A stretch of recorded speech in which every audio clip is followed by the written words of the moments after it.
Jamen, I'm really stoked on how it's going out. The card looks great. It's a great week to finish the year strong. Exciting news coming out next year. So we're excited for it.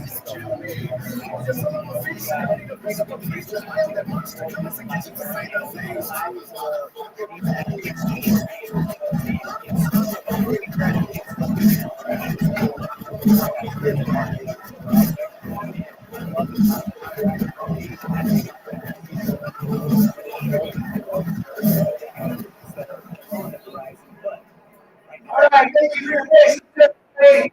Welcome to CJJC 23. We got some great matches for you. We got 5. All right, folks. Our head referee today, Paul Gunderson. Let's get things kicked off. First, please welcome to the cage, Jacob Butler.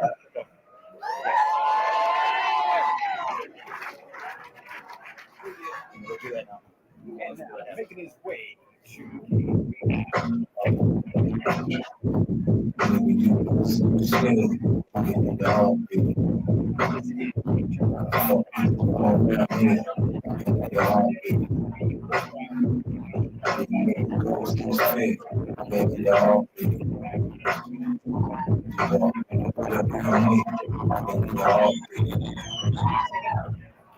when you become the same club, you can get the shit. I want to work it. You know what the bitch. Come with your mouth full. I get your head. I need this hard. That ain't lit. Fuck me, women. It's a couple cup. I'm not screwing y'all. All that ain't one for me. My last shit. So come on, man. I'm going to this shit. I didn't know what the fuck to do. I know what to do. You know, Please welcome his opponent, Jack Howard.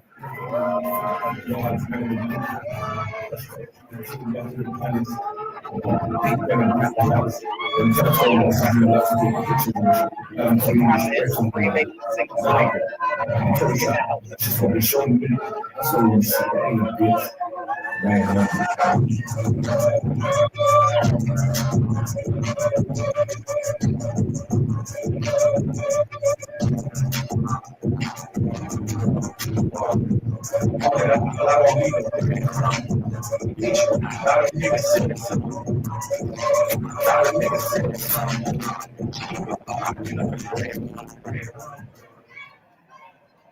first matchup of the day is a goal contest. First, out of the blue corner, representing High and Hard Jiu-Jitsu, please welcome Jacob Butler. And his opponent, out of the red corner, representing DCO MMA, please welcome Jeff Power.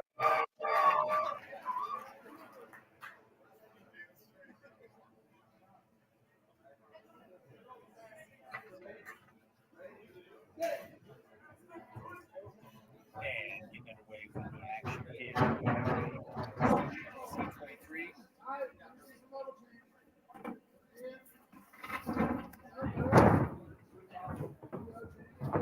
Yeah, we'll get it figured out. So again, we've got a couple of big boys right after it. You know, I mean, collectively between those quads that are sitting there in the cage, I mean, we're talking California Rebels. Big guys. Jeff's a pretty big guy. He's been training a little bit. He's been training a little bit more hard. And his R-bar attempts, that was good. He's got to work off his back. Both big guys. Both early white belts, but very athletic and ready to make moves. It's something, especially with these big guys, you know, I mean, these positions where they can start to bridge and explode, you might see some action and some scrambles go very high-paced and very quick. I agree. You just got to be careful with all that muscle and that weight, man. Those size muscles take a lot of oxygen. 100%. And with these guys still being very early in their jiu-jitsu careers, that's where they got to kind of learn to manage that adrenaline too as well, right? You know, I mean, those adrenaline dumps. That is the truth. I would say that's part of every aspect of life, right? Oh, for sure. Anytime something new, control that breathing.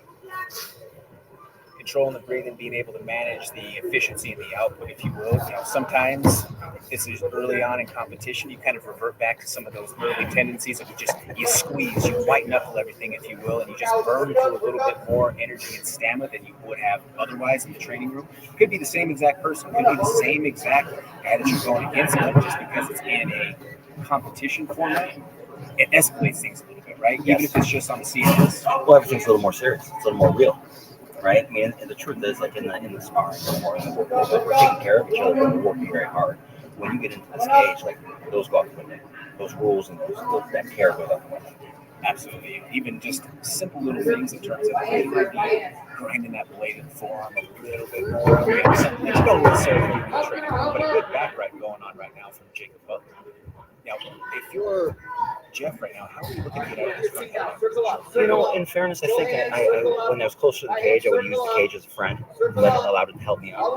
Right now, I think I would go in, I'd try to get my leg underneath him, and we'd look for a half guard, try to pull a half guard, and then we can work around and try to take back. He's working just a little too comfortable in the turtle here, right? A little too comfortable, just not moving and not working. But he is staying strong. I mean, neither one is really having the ability to advance right now. Jacob trying to play with the chin strap a little bit. Now, this is a better position for his hands.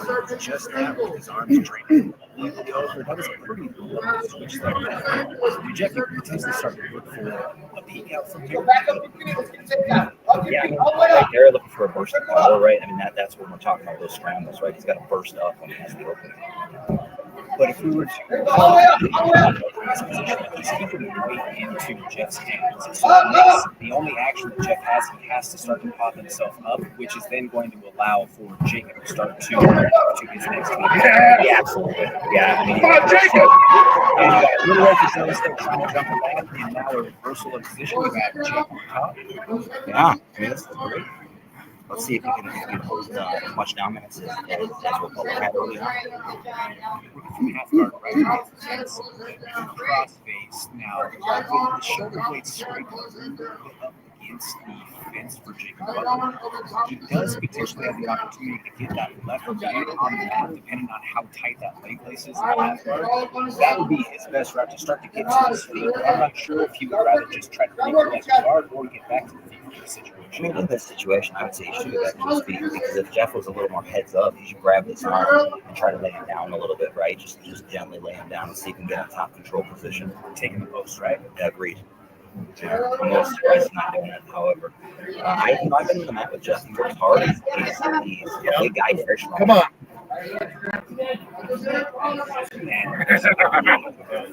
Put that shit in.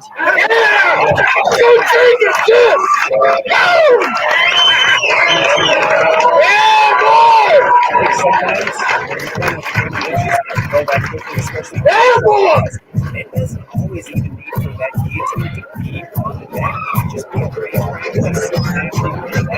Strong. You don't want your face to Ladies and gentlemen, your winner by guillotine, Jacob Bowler. The truth is, man, like, it's not as simple as people think. Like, I don't just have to choke. Sometimes I just got to restrict the breathing enough. And I think we forget that sometimes, right? Like, the reality is not enough oxygen is still not enough. correct. And big guys have that ability.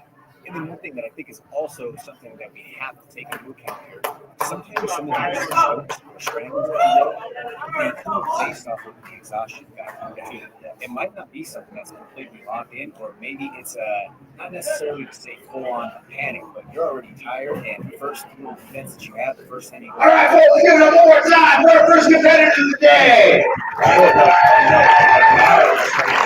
All right, folks, let's move these rhythms right along here. Please welcome first to the cage, Kristen. Maybe if you were a little more fresh and safe with your guy, you can go through your tactics and your processes of defense, finding where hands are, where's your shoulders.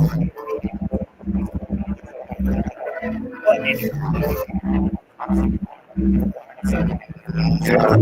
Yeah, I ain't gonna have it.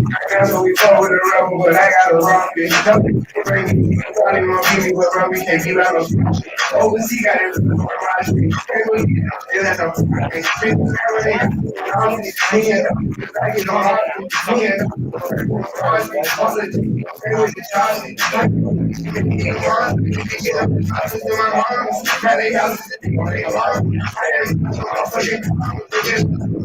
I be in a race, I might come in first and second, but I will never be last. In my bag, that's only blessing my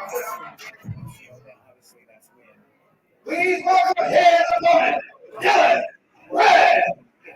my skill set and my tactics kind of refers to people around the right?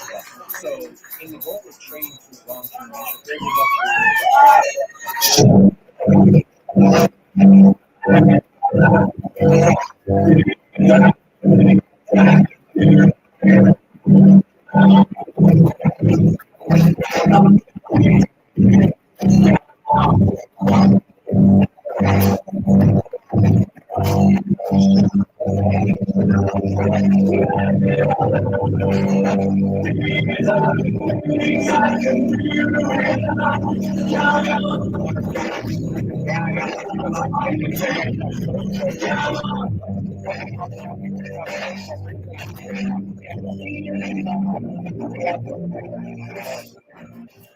This match is incredibly Ladies and gentlemen, the head referee for this matchup is Monica Allen. First, out of the red corner, representing Vicious Cycle Jiu-Jitsu, please welcome Chris Irvine. And his opponent, representing the Academy of Pride, please welcome Dylan Red.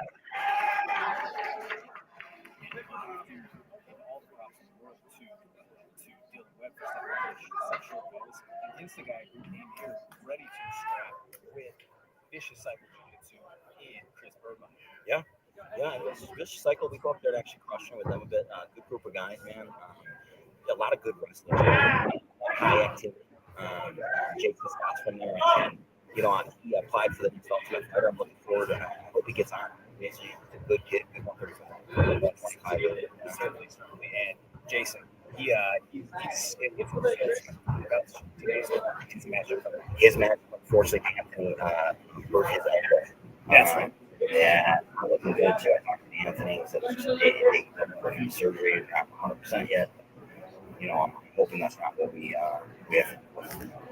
But back to this matchup here, Chris on the long way, and there's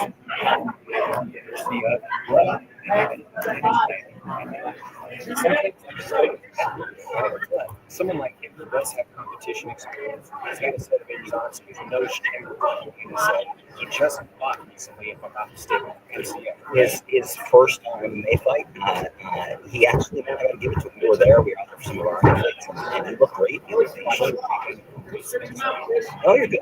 He just looked like a fighter. He knew what he was doing. It was very impressive. Yeah, and as we spoke to on the pre-show, having the opportunity to come out here to continue to compete and round out that skill set, I think this is a tremendous opportunity for him.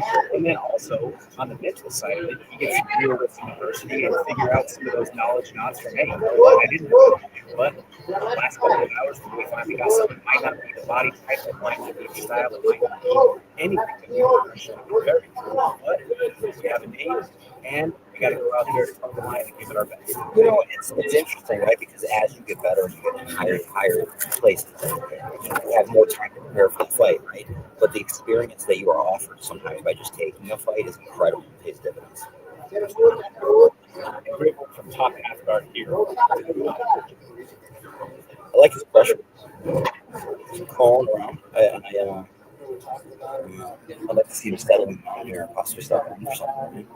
Very popular MMA coach now. Getting that gift wrap emotion.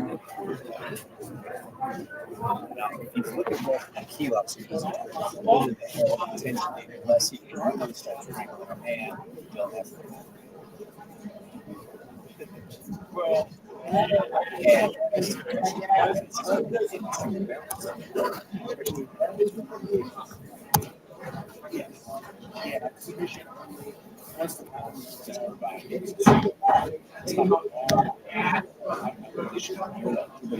Starting from Dylan on the bottom, hits himself with that to the half guard.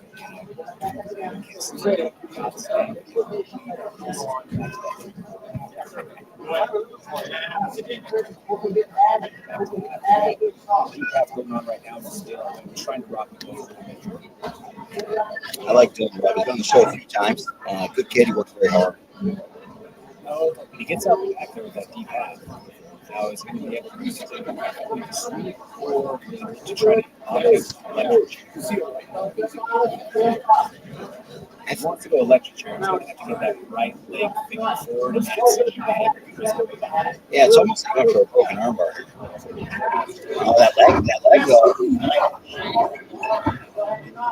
Just to have a deep bite on the leg, I would have liked to see the team scoot all the way over and end up on top instead of doing all of that, just end up running back and bottom out. Yes. I like the idea. It just didn't fall through with the end result. Yeah, I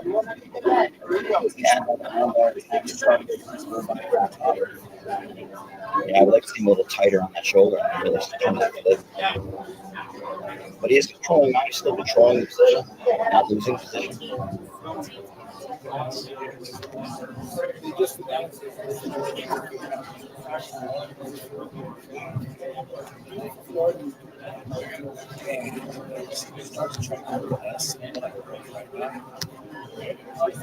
I do like seeing that though from like young grappler not being married to the submission of the attack right away. If it's not there, don't stay committed to it to where you end up in a bad position where you end up burning yourself out. So continue to just maintain the position as you have it right now. Yeah, I mean, I have to agree with you. Everything you're saying, he's being very patient and doing a good job, but it's sometimes not just floating on his And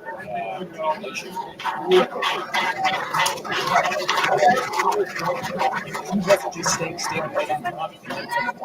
Dylan was also so we can't really say that. Oh, you know what? He was just kind of stay on it.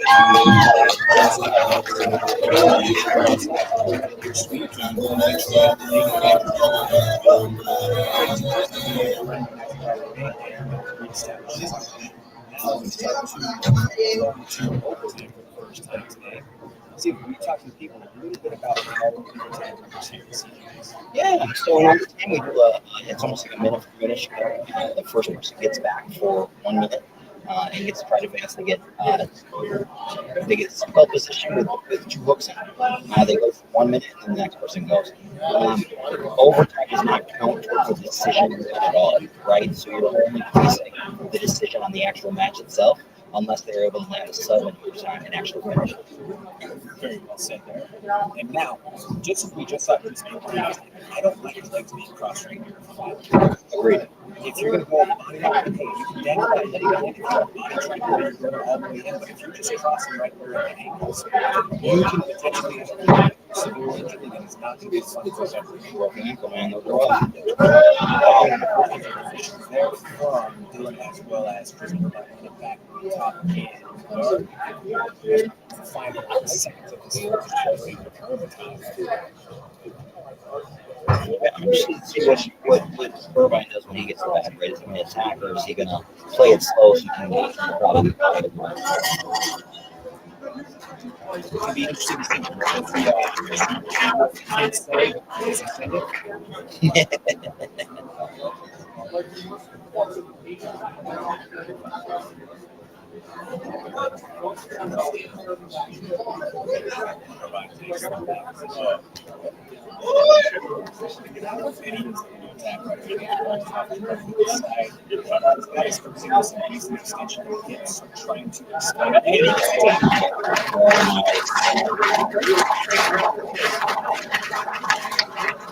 Congratulations to Tristan Nation Cycle Jiu-Jitsu out of Nebraska, picking up the victory here today at CJJC.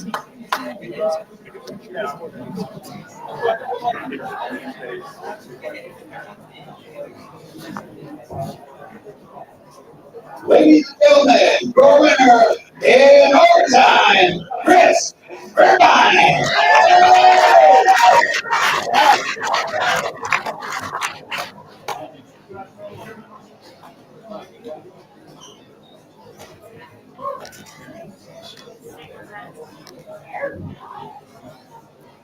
And to this shortly, we are already 3 and 2 following here at CJJC 23 years in. Reach out to us on social media. Let us know what you think of the action on the day so far. It is at the CJJC page on Instagram, or you can also reach out to me directly through the words at Lorenzo Grigio. And we've had back and forth action, a couple of finishes that are great to start the day, and this next matchup, people are already in store for the action. We've got a lot of folks from the Genesis crowd here. We've had some folks here from the Jamen crowd walking around and spreading their colors. I love being able to come to these local events, and it's almost like, it's like a sort of hats, if you will. Kind of like you see on the Bannerman from Game of Thrones, when you have all of your crew here and you're all screaming and representing for you. All right, ladies and gentlemen, we have one more match for our prelims here. It's very cool, even the cross, because there's so much cross training. Please welcome first to the game, the Furious Robinson.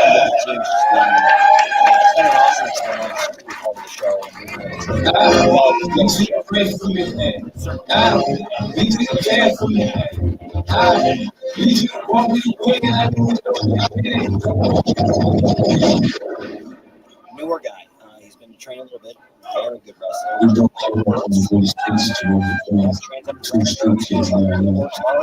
all in the stuff.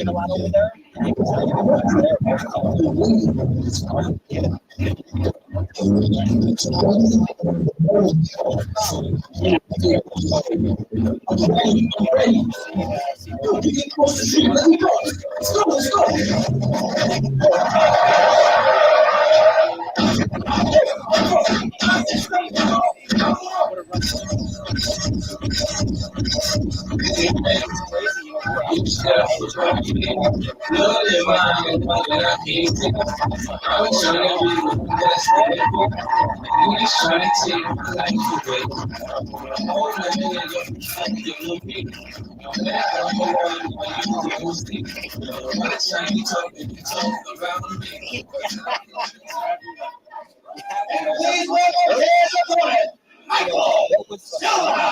When you realize you're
Out of the red corner, representing Genesis Training Academy, please welcome the audience Robinson.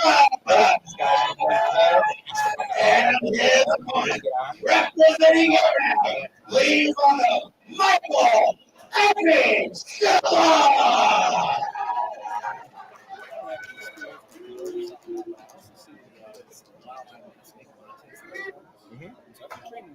I know that it's blood and butter. Like he has one speed. He like it's his grinder. Yes. Yeah, he's a grinder. And as advertised, I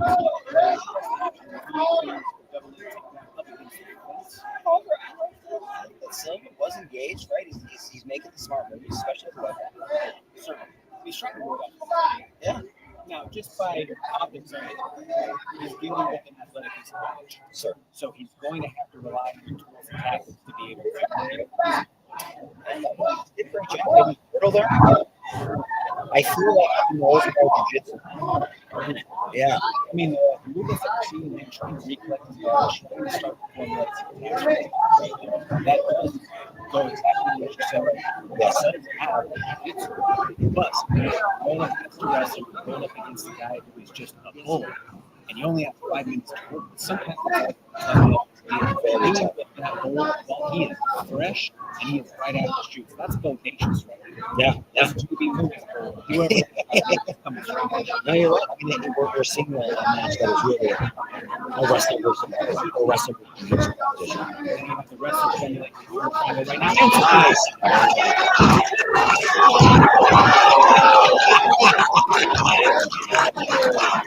Hey, Darius, I'm going to talk shit to you about that.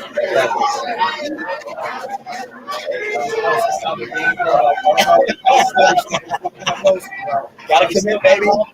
Still got all the way around. You didn't see the jump on the head, so we're all right.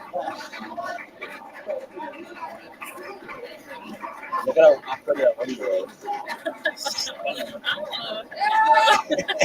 Ladies and gentlemen, for our winner in the first round knockout, the Glorious Robinson.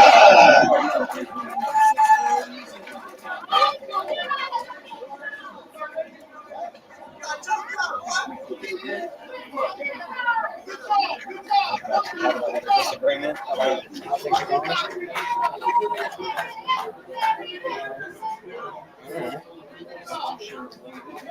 Yeah, you know, adrenaline gets going. People get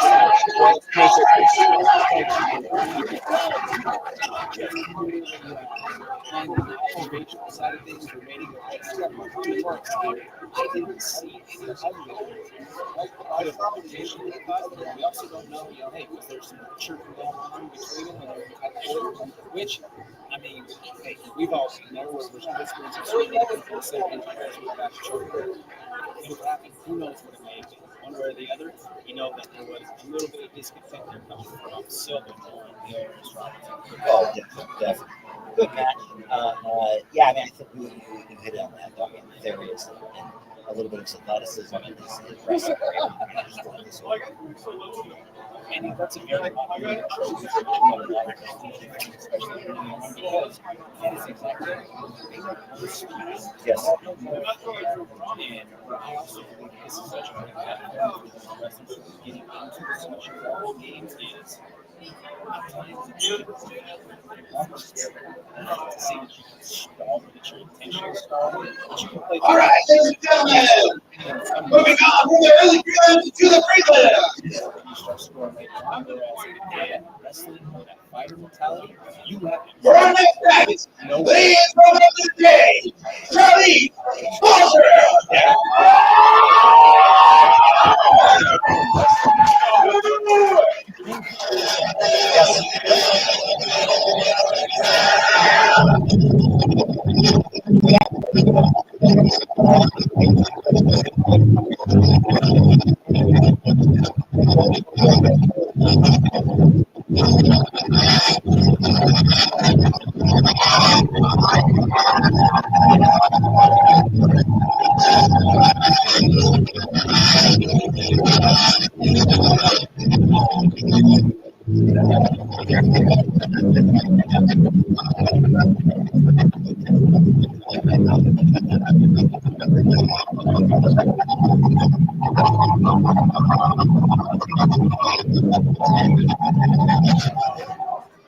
And please welcome her opponent, Janelle.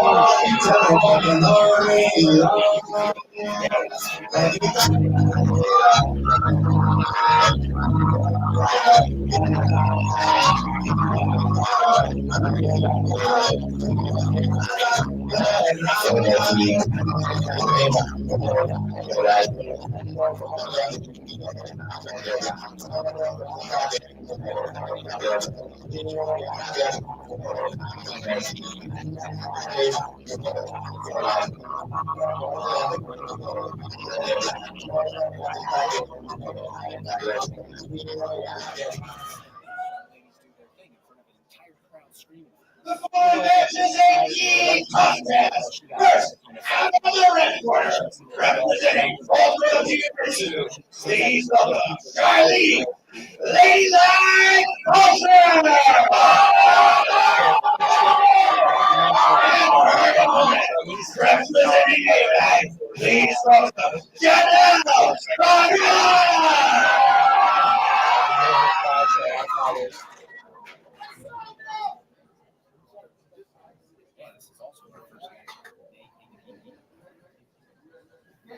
And we are officially entering the prelims.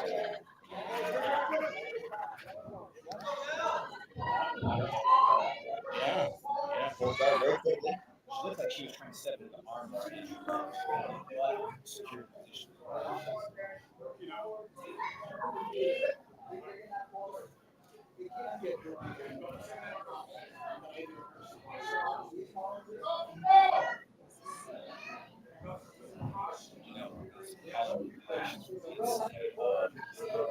Yeah, she had a good. She's pretty weak on the inside collar there.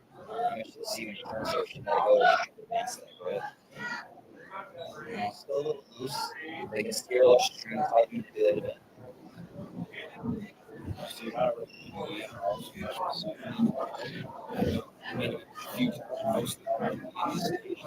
But I regret how bad for me.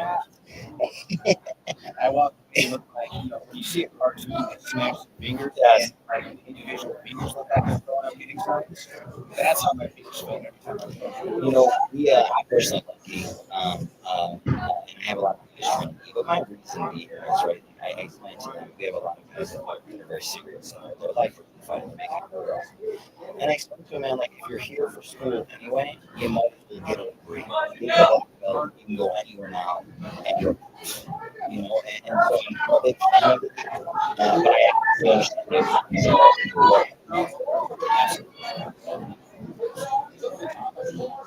I would like to see Charlize try to shift her weight a little more, not give her so much stability.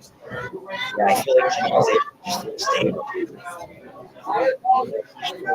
It's amazing how frantic people will get when they keep their crowds. That's where sometimes some of these adversity elements with grips that we need, you might throw some of those offensive attacks too from the start. Because if someone's staying down with fabric, you might not have the opportunity to swivel and open up your hips as you might have to grab onto nothing. Agreed. However, also side of it, right? If they're that deep and they're that committed, it does leave. It means that they're engaged very hard. So now bars are very available. My ability, if I can get a bump, to take back now because you're so committed inside or in front of you. So regardless of what you're doing, there's going to be a, like you said, there is a moveset depending on what's happening. And these sort of situations here, so far, see some breathe there. Let that bar hit your hips drop down inside of the legs. Let me see it start. But from there, which much weight is so far forward and your feet are parallel, there's the opportunity to sweep, especially because you have the knee pads to be able to grab onto, press the hips forward, and end up. Very true. Very true. Very true.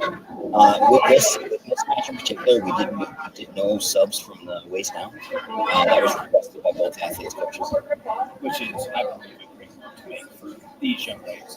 No need to So the way we played it, we allowed them playing with the adult rules and have their anger and stuff, but the minute that one party mentions they don't like it, we take it off the board if they are honoring it.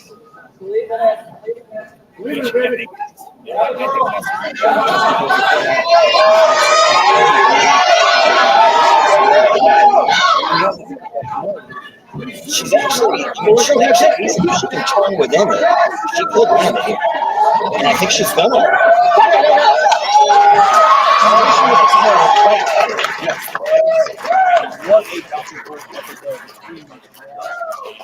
It really was, yeah. That was great. I felt Janelle was kind of in control and deciding what direction they were going. And Balzer was able to make it happen. Very impressive. And credit to Balzer for never losing sight of her attacks from the bottom, because sometimes it can also. Ladies and gentlemen, your winner by California, Charlize.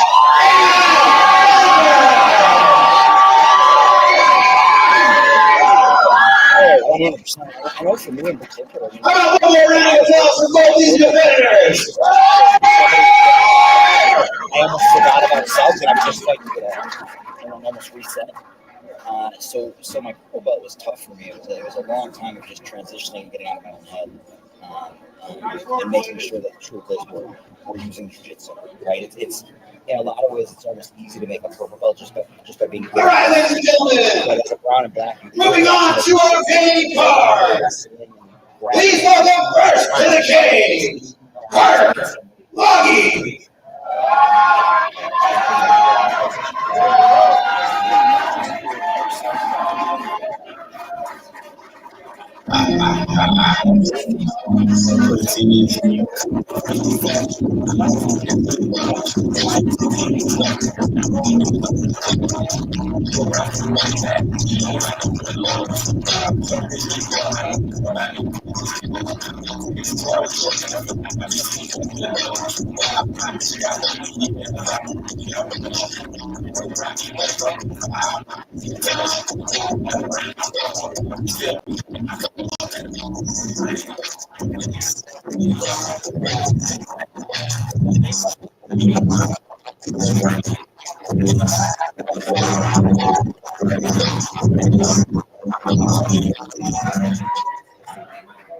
Please welcome his opponent, Riley.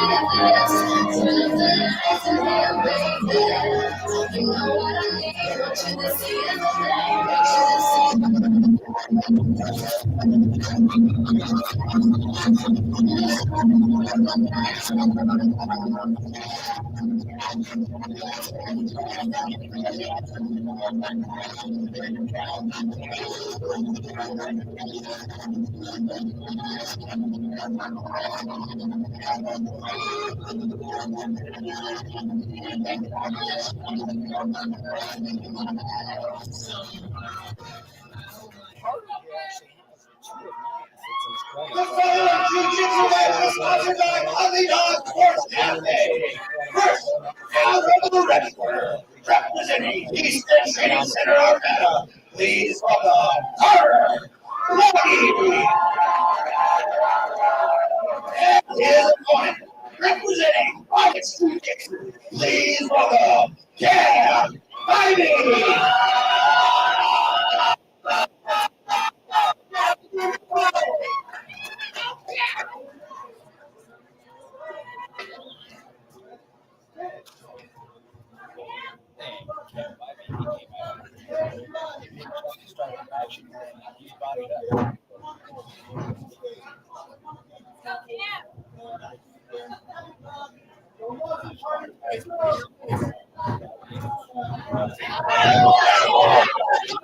They're moving fast, keeping it excited.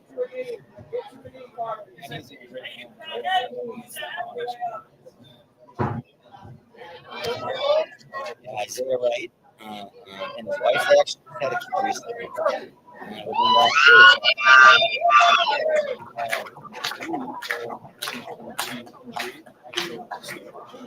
See it? Also,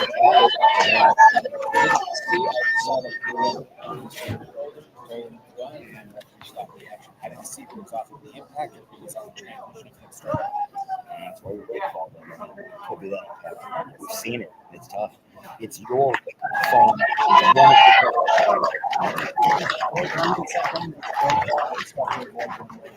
Ladies and gentlemen, matches with the Fury stoppage due to injury. Obviously, he's done the strength and conditioning coming in. Your winner, Cam Ivy. Again, I'm excited to know this kid going.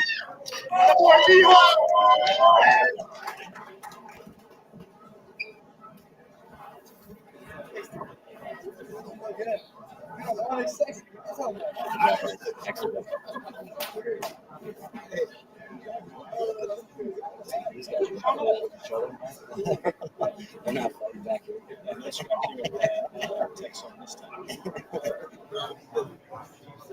Who are we at? Next we have Aaron Toes and CJ Chavez.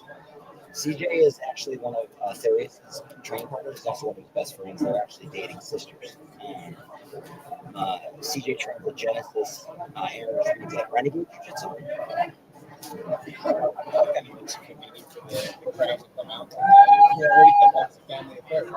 Absolutely. Absolutely. Actually, we have another guy from Genesis. Micah Hawes is going to come in and make a performance. He's going to get on the mic here.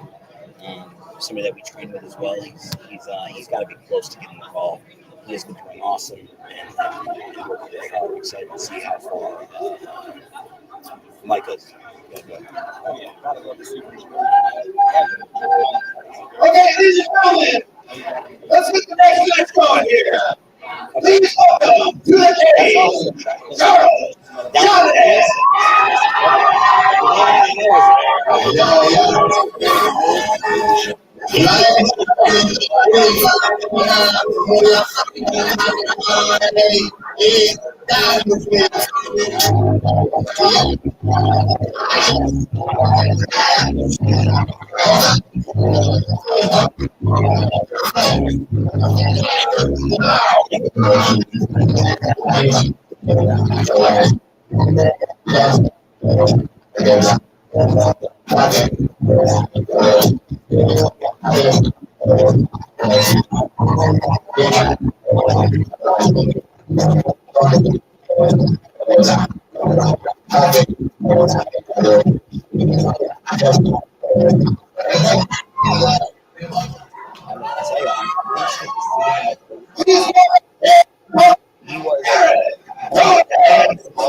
She's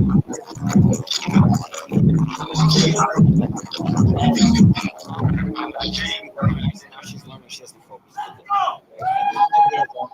This movie prediction match is sponsored by ECO MMA.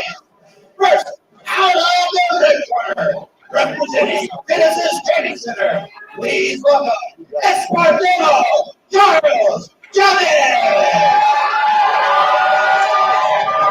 And his opponent, representing Renegade BJJ, please welcome Aaron Gomez.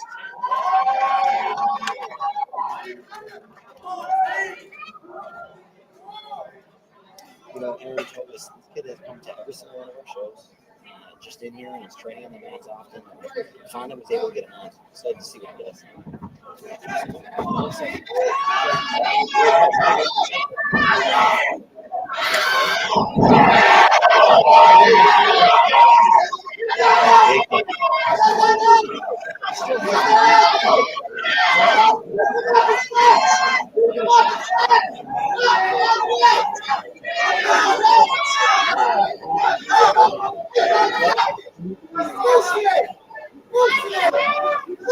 Yeah, I'm surprised we're trying to rotate him a bit. You know, because you're right. He's going to have to lock it down here.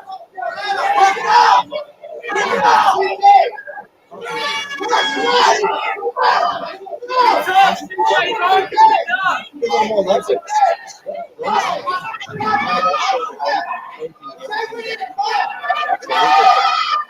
And if worse comes to worse, yeah, I mean, that's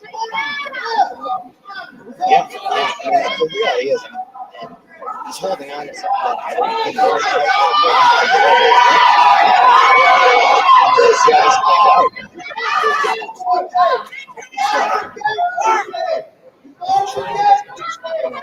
reaching back.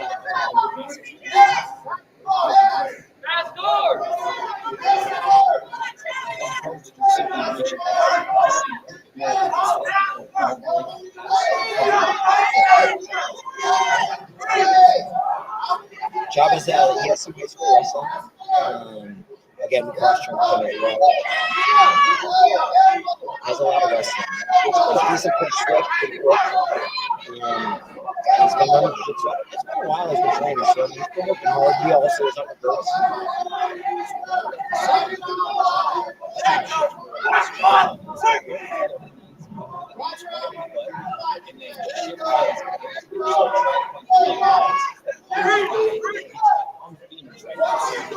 This is leg with a butt and that rotates the hip slightly. That's going to do enough right there to break the guard up, as we see with the pressure. Absolutely. And then doing that, and reaching back. If you have somebody who's from their back and you reach, they're going to throw up the triangle. That shoves, right? Right at the glute, applying pressure. That shove really takes a lot of their momentum away because they can't just pull you around with their hips, right? You're controlling their hips on that side. Exactly. You no longer have something you want it to be. Trying to do something action takes place. It's true, that's the problem. That's on top, like the person on bottom, if they know what they're doing, they can really control your hips a bit and keep it that balance. As the best right, go 2-on-1, slight shift over, he will break that guard up immediately. Yes. Or if it's big and it's heavy as he is with that pressure, he can also stand up and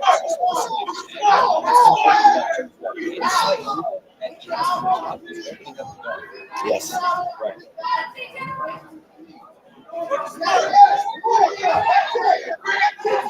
Were they just talking?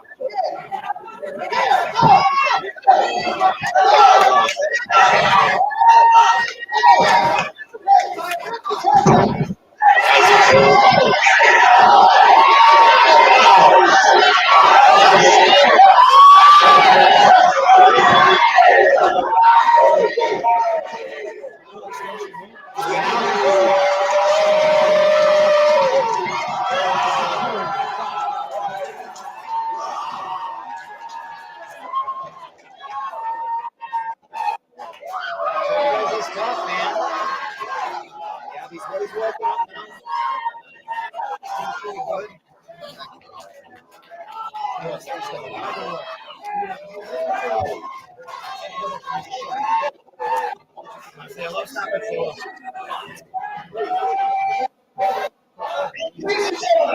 your winner, Escondido, Johnny!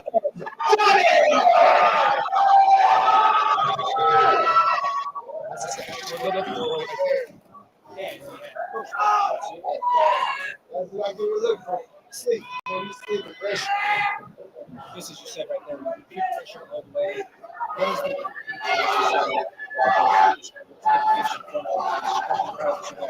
a proud moment. It's a proud moment to see him go out there and give it his all. You know, you can see how much it meant to him, and he went out there and pushed the pace and got what he needed. And so it's been brought to my attention that he was also very important to the audience, who had a tremendous show as well. That's 2 notes as far as you guys are today. They both kind of they showed the elements of your game, going out the head full of steam, full speed forward, and going right at it. Yeah, absolutely. You know, if they're what they're come with, it's a great. Rodriguez!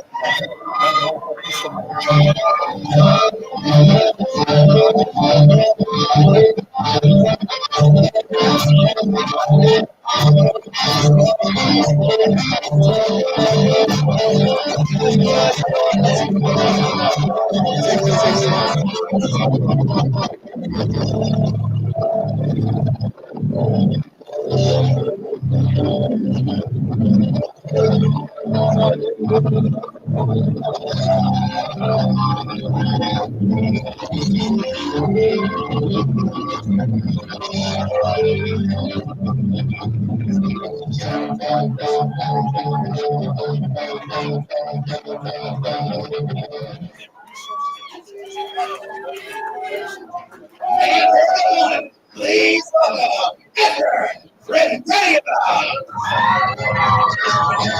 You know, it's giving back to it. You know, I've had a lot of people help me out on the way, you know, so now it's my time to give back, you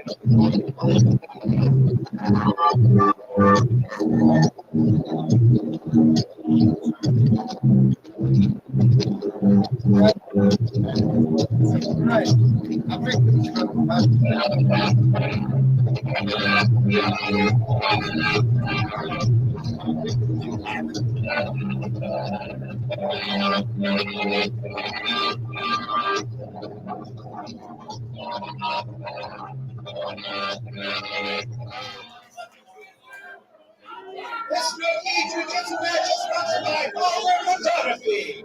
First, out of the red corner, representing Onyx Jiu-Jitsu, please welcome Izzy Rodriguez. And his opponent, representing TCO Abigail, please welcome Edgar El Grande.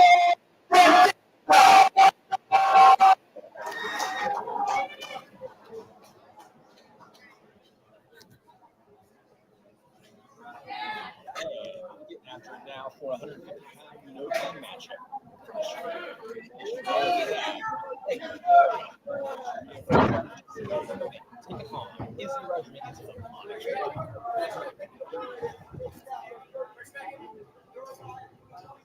Two newer guys. I'm excited that I do get to train with Edgar a bit. Very green. Kiddish. Smart kid. And then,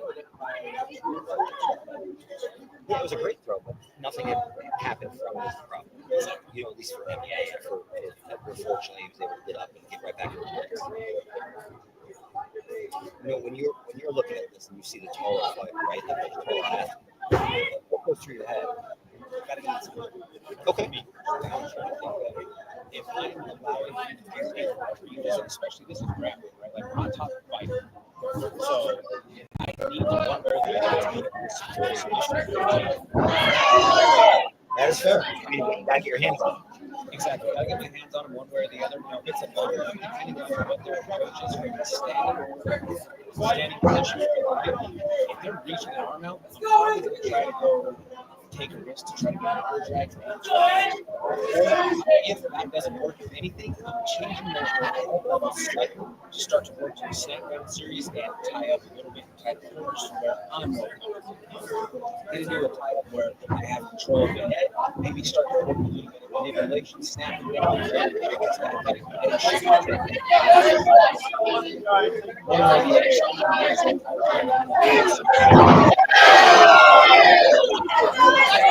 So after actually climbed up on the mascot for this situation, see where everyone wants to go. And it's not a double.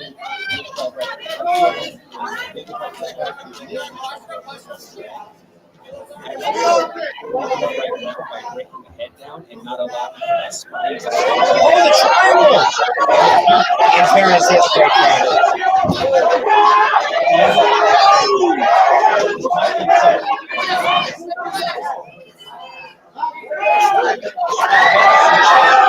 Very nice. Man, that was an exciting match. It really was.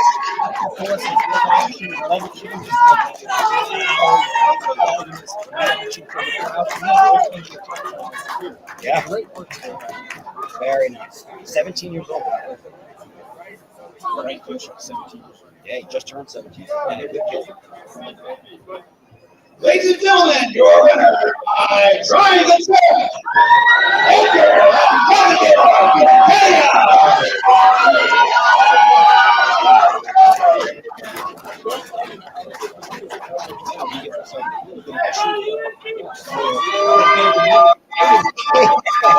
Yes, very exciting that we start the blue belt bracket. Yes, we tried to get a blue belt level up. Unfortunately, we weren't able to get all 4.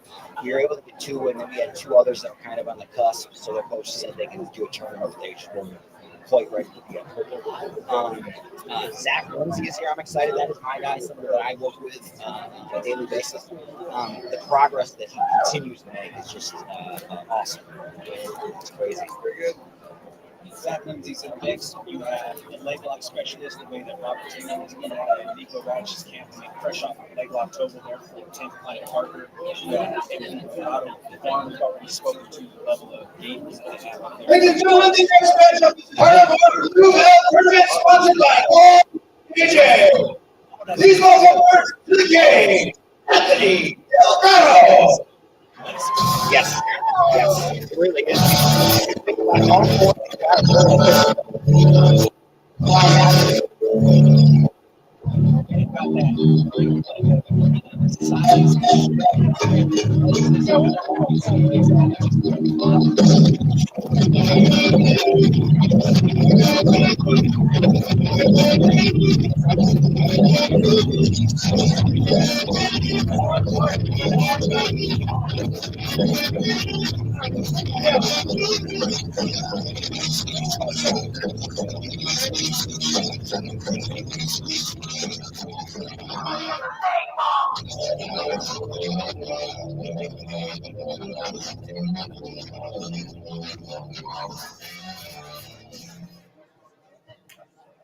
Please welcome his opponent, Robert Taylor.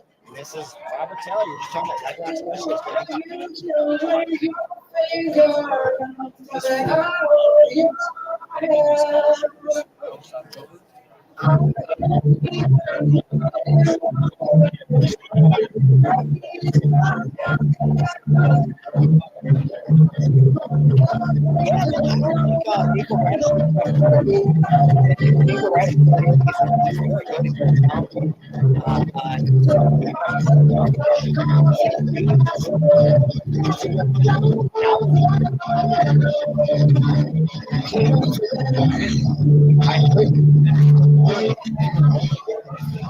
You could almost say, I know what they're going to do, and they still go in there. Absolutely. Like, Absolutely. On the last show, Mike Lee. Yep. Every single match that could This matchup is part of our blue belt tournament and is sponsored by CJJC. First, representing the CJJC, please welcome Anthony Delgado. And his opponent, representing 10th United Partner, please welcome Robert Taylor.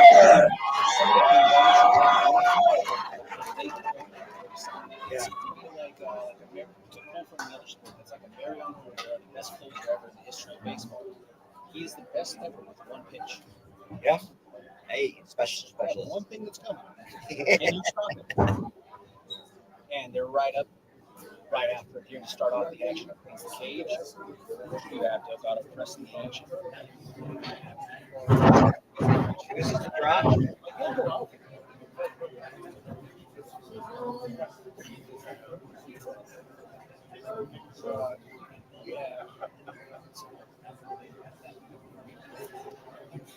Little cage pressure. He's keeping his distance, though. You know, he's not actually using his arms from that distance. I think that little bit of shoulder shift might have caused some hesitancy. Okay. And then Robert Taylor starts telling him about it. He was pointed and he starts waving him on. So maybe does that create a bit of subconscious, like, is he going to start to drop right away? As he does here, and as he gets into this lady. However, I can tell you this. Wow, man, I am so interested in where this goes right now. So Robert lost it, but is trying to get it back. The bite on the leg is still very high. It is very good, but I can tell you this. Danny from the farm, black belt over there, he really has very good interrupt defense.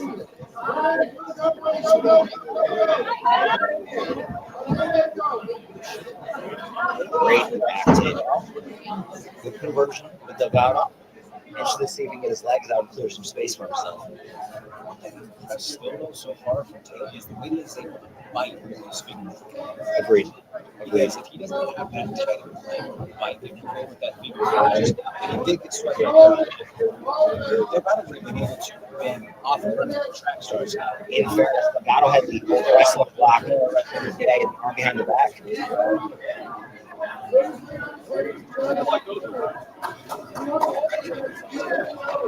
He wanted to sweep himself back over the top. Man, that's a great match.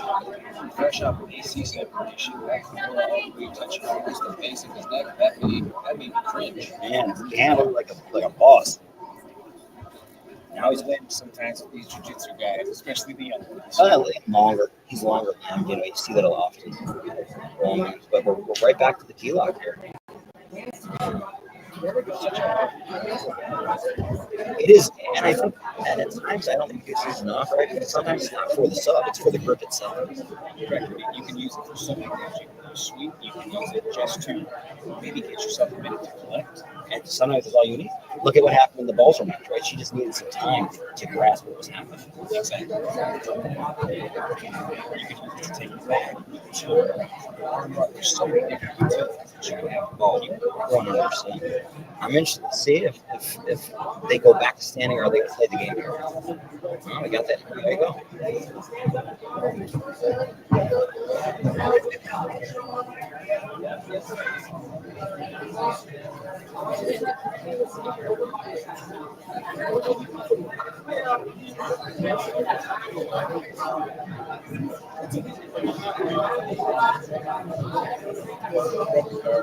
Almost like he's going to that go-go plot. Yeah, a little bit. But again, that's those long limbs being able to get that shoulder shot. Yes, absolutely correct. And even if it's not something that's going to be a full-on sort of submission or setup, you're still going to have somebody get in your opponent's face and make them have to honor the attack, right? Yes, 100%. And then also, Bible, you know, a lot of the judges that show you activity. Activity, when you think about it, if you especially as blue belts here, they only have one round to work in, right? Activity is the thing to go with that, you know? I mean, ultimately, there's a certain element. This is a pageant fun if you want to pageantry. This one is if you don't finish the contest, then it goes to the evaluation of people sitting cage-side, ringside, to evaluate your performance. And then it comes down to what you want to do with the optics. If it's close, or there's not a advantage person, the action takes place. There's no submissions, there's decided to get even. It's true. That at times though is where you get into some of the argument of how the judges judge, right? If you're able to put on their show and win somebody over, when really their technique may not. Exactly. And that's where the subjectivity of judging across combat sports comes in as a whole. And especially there's many of variables and factors that come into play. Yes. So right here with the they do an even or odds format, right? Player out of the blue gets to make the call, and then they both throw out 1, 2, or 3 fingers. If it's an odd, whoever called out gets it, and they start that way. First time, 4-minute bracket here. Yeah, just getting back to that interpretation for the judges. Someone may see it in a certain position and think, and especially if they're maybe more of a guard player or playing back to themselves, oh, yeah, he's going, he's crazy, he's going. Whereas maybe someone who has more of a position to the top side or to the rest of their things, so that's what sometimes it's going to come into those individual interpretations of how the actions play. Agreed. Yeah, one time I disagreed with the call and I actually had a goal explain something to me that made me think a little differently about it. You got to remember the judges in a typical match are sitting in different locations, so they are viewing the match differently. Yeah, and what you see is different. It's, say in this situation, they're right there in the same there's pretty good advantage. Smaller players, right? Agreed. But certain nights, especially events, or just depending on the angle, you might have visual instructions, whether it's production, cage post, or just the bodies themselves. You can see what's happening right on the other side. Absolutely. But the other two get to see it. Yeah. We're talking in, that's the judges that are on the other side, they actually get to see what's happening. I would agree with you. So Mike, that could be the discrepancy. Yeah. Sometimes, well, this one's a sending judge. They might not be cool, they might just not see what's happening. Yeah, very good point. Again, it goes where they're seated, what they're saying. And Or on the flip side, they may hear the trout pop and they see something that's to their back. They don't really see it. They look back. That might have been something there. I didn't get to see that. This was deep. man, that is true. It's a real shame. Yeah, there you go. That was so cold. Now, let me ask you a question. Who did you feel was that match before? Yeah, it's tough.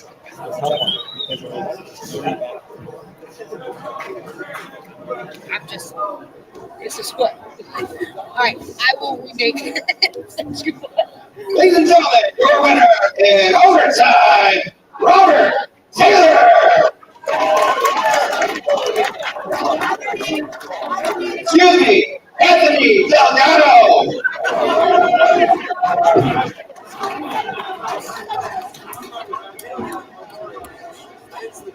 Hard-fought match back and forth.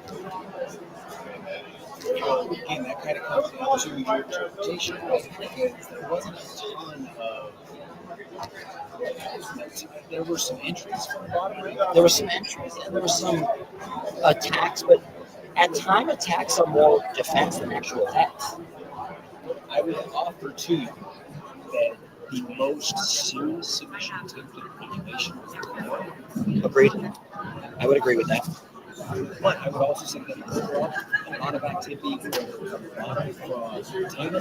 All right, huge shout out Anthony Delgado, the winner of your last match, and moving forward in our blue belt tournament.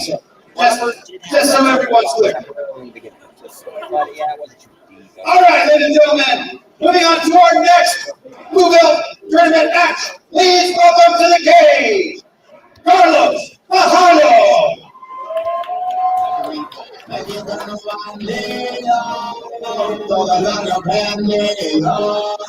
Siempre ando bien, siempre poniendo ruido.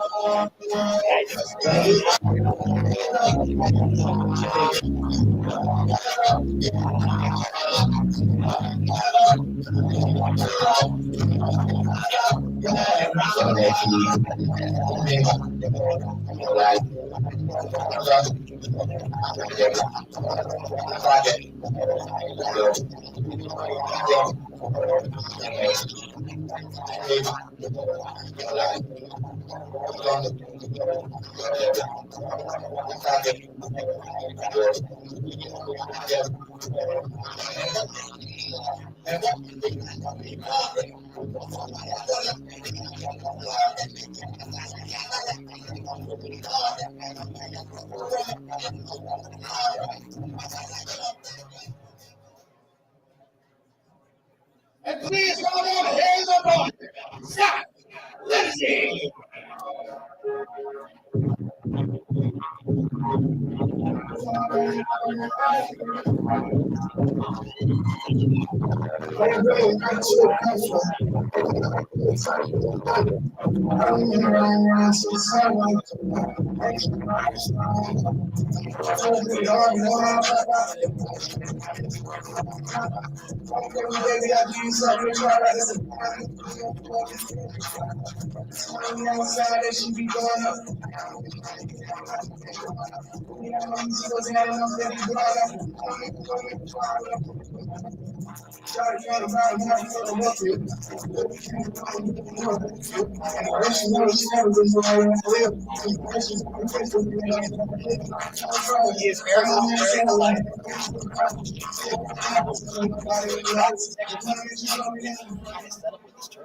Ladies and gentlemen, the following contest is a semi-president in the blue corner.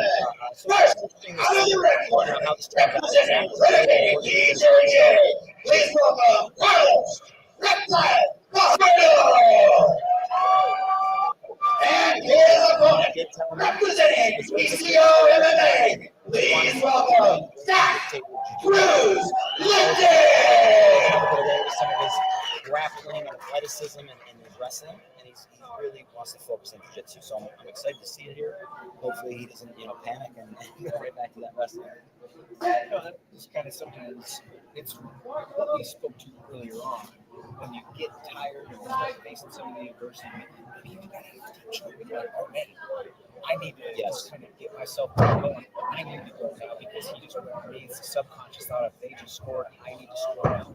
And then you kind of revert. If he can find the calm in the chaos and use all those tools and tactics that he's been building, then I do believe that you'll see some results that you're speaking of. It's a matter of in between the years. Can Zack Kristen calm the fire? I completely agree. And I do think he's up for the task. I'm excited selfishly just because it is a good bracket, so I'm excited to see, where he goes and what he does with this bracket. It's been also interesting to see his transfer. When he first started,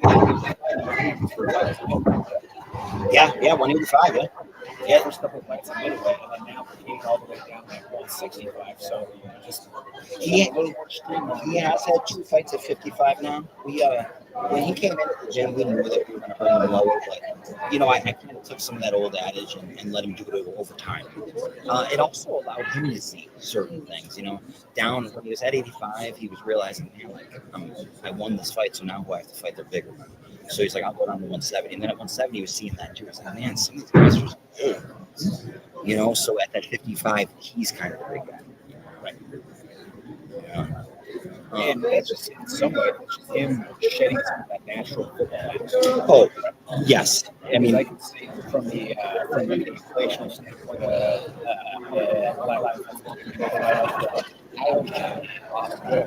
yes. Nebraska. And then now is your 35 so you can do this pro career, but he played football at 2 Yeah. Fights at 170. In fairness, when Zack walked into my gym, he was a little over 210. Right. I mean, and it didn't look fat. No, they're just built. Yes. Muscle. So you're in football, you have to rely on those bursts for 7 to 10 seconds. Right? Yes. Whereas now they have to play a little bit more of a muscular endurance game, and carrying that much extra mass for the explosion. And let's face it, taking the car crashes that you actually play back in football.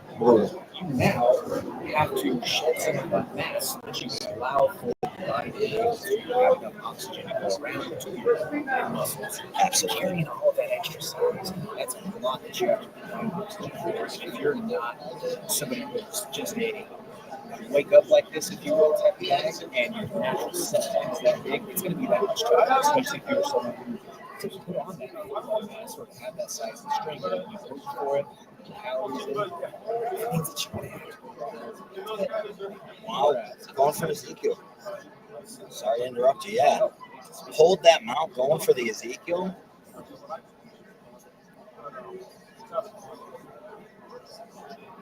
Man, I gotta say, I love that transition that he was able to pull.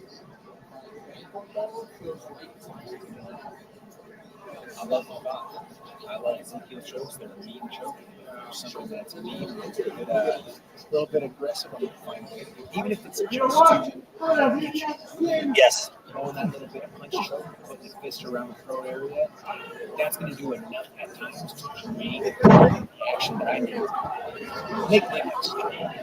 And sometimes it can come from multiple different positions. It could be for sometimes as you're in transition, you just grab the position right there, and it gives you the space to be able to operate for what you want next.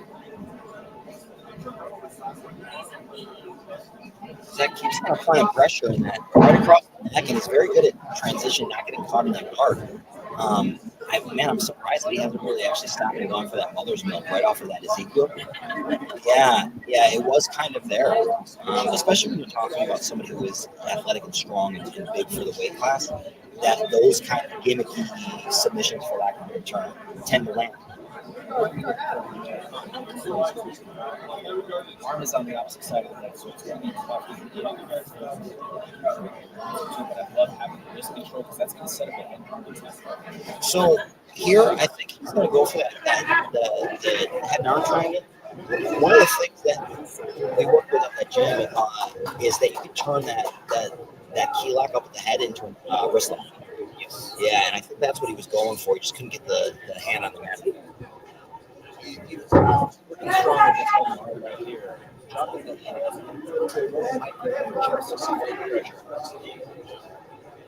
Sometimes early on in my experience where you guys who are earlier in the training development, you get it to a block, but you make the mistake of trying to squeeze for the finish. Yeah. And in trying to squeeze for the finish, you're lifting the blade of that forearm up off of the mat, which then in turn gives just enough space for them to be able to let that blood continue to circulate, as opposed to keeping that staple across the mat and using your upper part of your arm and shoulder as that. Yes. A great back escape here with Zack. That was awesome. Very quick to the point.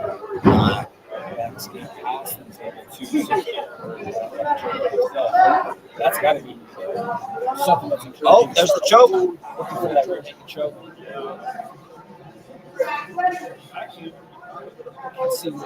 Yeah, I thought he had it. Looked like he was there initially, but I also, again, spoke to him.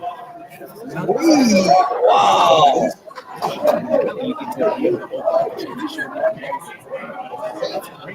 Great transition, Zack. Wow. Great victory.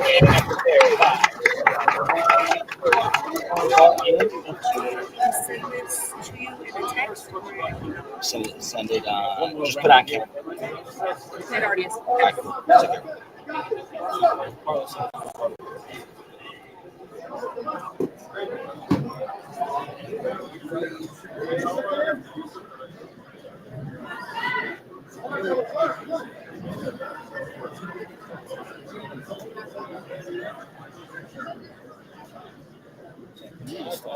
Now, right from here, if he wanted, with his arm laced all the way through, you see the belly flatten out. Yeah. I thought he was maybe going to start to, on the transition, go for the arm triangle from the back. You know, watching this, I think he's able to eliminate some of Carlos's as he fake punches. He's able to eliminate some of the experience that Carlos has just by the pressure and activity. He's just all over.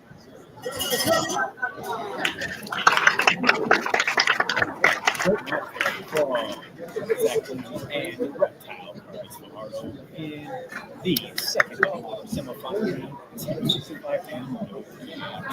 All right, my man. I'm going to step aside, and I'm actually going to put you on the mic after this with Michael Haas, the Super Jew. Ladies and gentlemen, your winner in overtime and moving on to the finals of the tournament, Zack, Cruz, Lindsay.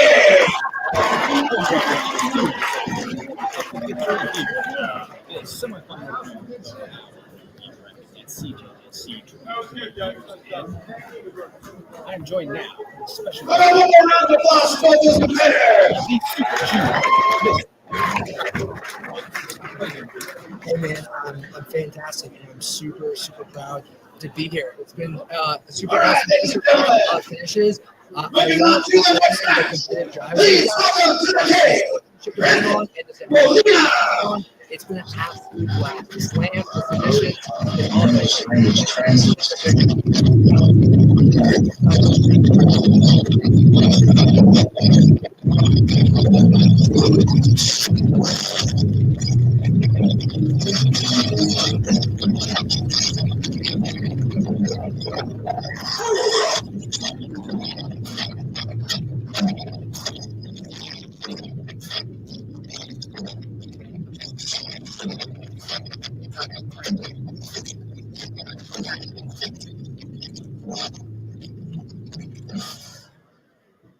And please welcome his opponent, Abigail.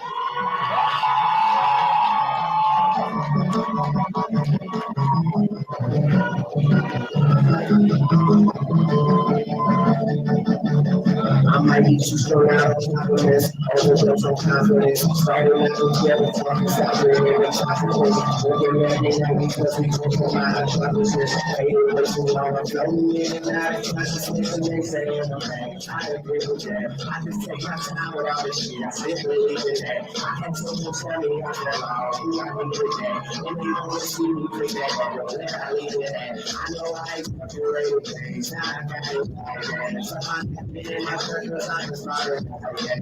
I'm very well as you were all This jiu-jitsu match is sponsored by DCO MMA and Fitness.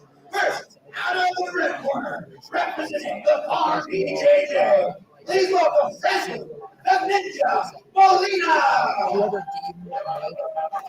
And his opponent, representing Onyx Jiu-Jitsu, please welcome Jordan Garcia.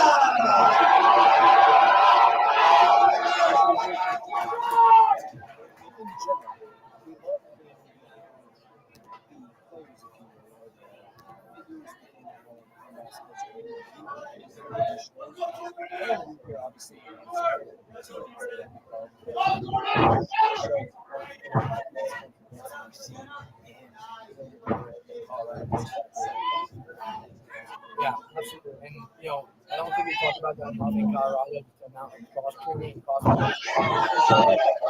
Even outside of the game, we always need family, and we always get to show each other Colorado MMA grows. So I love being here. The match has been super exciting. I haven't seen one single person guard pull in a single match so far. I'm a wrestler, so I want to see them stand out. That it's been electric. I'm really excited with the level of competition we've seen from the beginning of the card.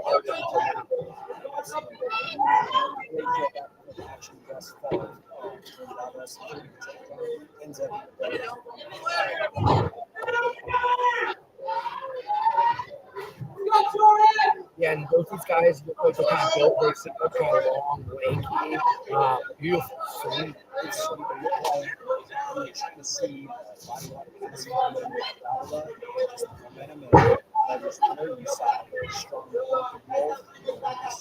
yeah, got a little bit high, a little bit turned on the wrong side, and beautiful. So, yeah, he's on the top. Beautiful. Man, these guys flow super good. I don't know if you guys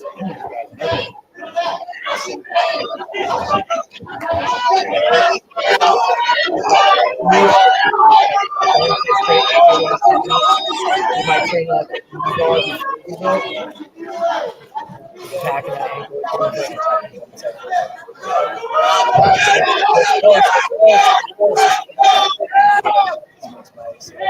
Yeah, I would play around. He's gonna have to kick his leg all the way out. He could go through. Good job hunting it.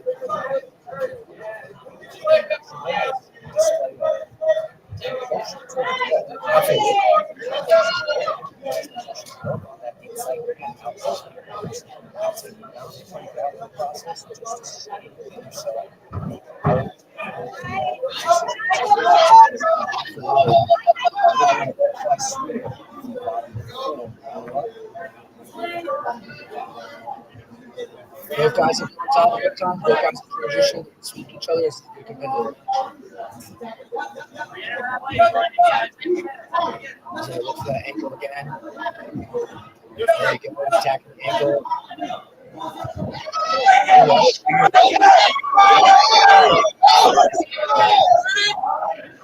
And he got back into it. Oh,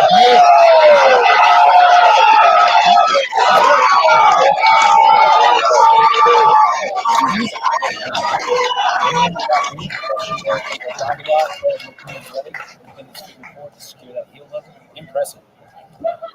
yeah, his leg lock game is super. Like he was super calm and all the time. You can see he's not really breathing that heavy. I'm not super familiar with. Ladies and gentlemen, your winner, I take out Jordan.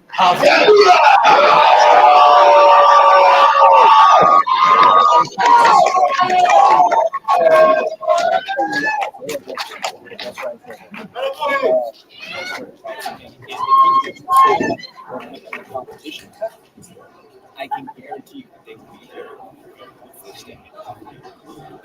Yeah, clearly so. You know, in this game, not everyone keeps leg locks and plays that that game.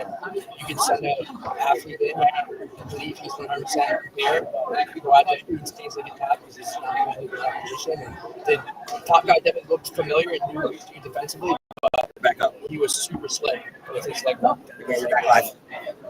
Certainly, I mean, it's me that also speaks to preparation for that game plan. All right, ladies and gentlemen, moving on to our next match.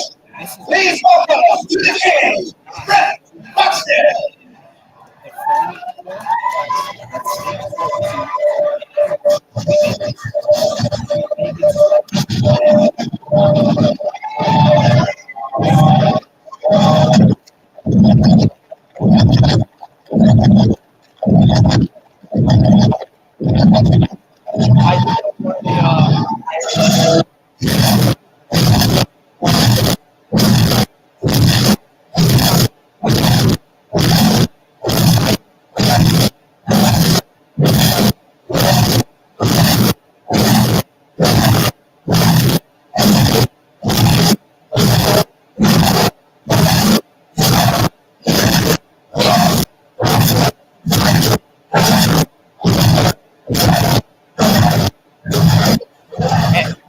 Yes, ladies and gentlemen, Janelle Oneski.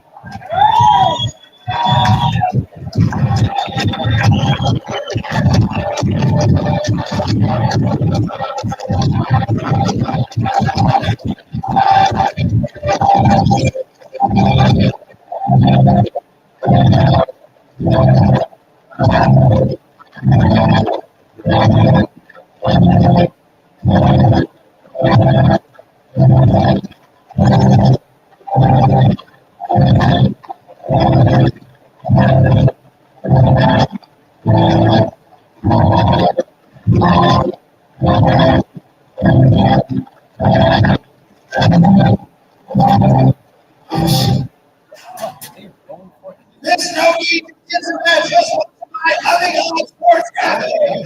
First, out of the ring, representing Bad Planet Brooklyn. Please welcome the real Brett Buxton. And his opponent, representing Lionheart Jiu-Jitsu. Please welcome Jamen. Let's just not say I'm super prolific in. It was a bad time for me. I'm not sure I actually got to roll with Brett, but I'm excited to see because I love that shit.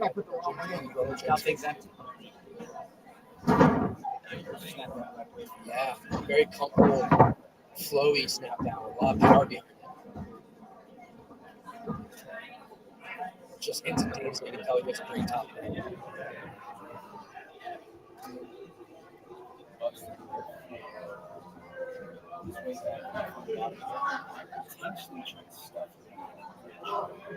Jamen Orneski has an interesting name. Where are you from, my friend? I would like to know. There's a little bit of difference in body composition here. Orneski does kind of look like it's a strong number two. Right now, he really is just imposing that pressure game right now. Staying in more solid kind of side position control. You're looking for a crucifix, maybe. There's a lot of hip swivel which falls right in line with that type. Yep, absolutely. Yeah, you can tell he's comfortable here. He's not super upset that he's here right now. Well, this is sport training. This isn't like this is an MMA fight. Sure. Having to deal with the adversity on the bottom of the skin being punched in the face. Absolutely. You can start to play some of those leg entries where both hands are off the lower leg, and you can keep the head exposed. And what I love about CJJC is I think this is by far the best scoring system for competitive, entertaining jiu-jitsu. One, specifically because they can slam. I think that should be involved in any type of jiu-jitsu competition. But two, because there's no point system, the guys are a little bit okay with going into bad position to get into better position. You're seeing guys go to their back, go to the guard, looking for things and letting themselves get their backs taken to try to find something in. And when you're so concerned with the points and things like that, you see a lot of guys singing guard. Give up 2 points when they get side control, then give up a beautiful pick.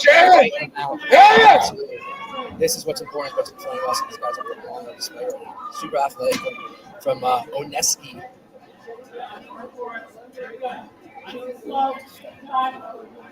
Yes. There it is. There it is. Yep, slow. Work it in there. Work it in there. Work it in there. Yes. Yes. Come on, Jamen.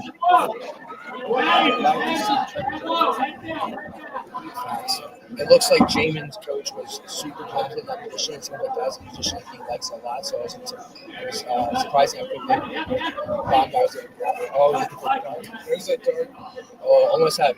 Yeah, almost went to McDarson ninja. That was slick. I don't think he was. I can hear Orneski's coach on the right ear of me. He's talking about how slick and nasty his Dar's transitions are. So he's in where he's comfortable. And I think he's going to find this here soon. And right here from now, he continues to attack the chokes.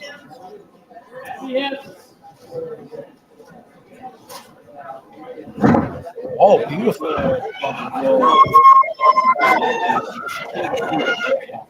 That was great athleticism with just comfortability. Man, that is jiu-jitsu. Jiu-jitsu is explosiveness at times, but it's comfortability, it's confidence in position, it's just being slick. If you took these two guys and you put them in a weight room, they'd probably be a larger differential in their weight. Quinton has a great view of flowing and getting out bad positions.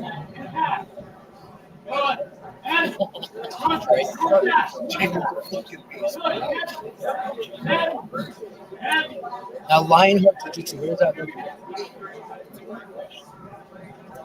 They think they're Denver Metropolitan, or they down south maybe? Because again, I've never heard. I'm going to look them up while we're here in this match.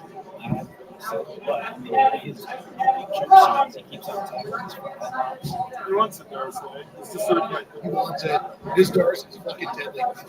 There it is. Right there. His Darcy is disgustingly deadly, dude. He's put me out before. It's terrible. Hey, Clement, take it now. Good. It's not the easiest place to work. Yeah. Yeah, if there was one thing that Quinton's doing well is he's not letting him get to the cross again. Come on, lift the shit out of him. Let's go. I would like to see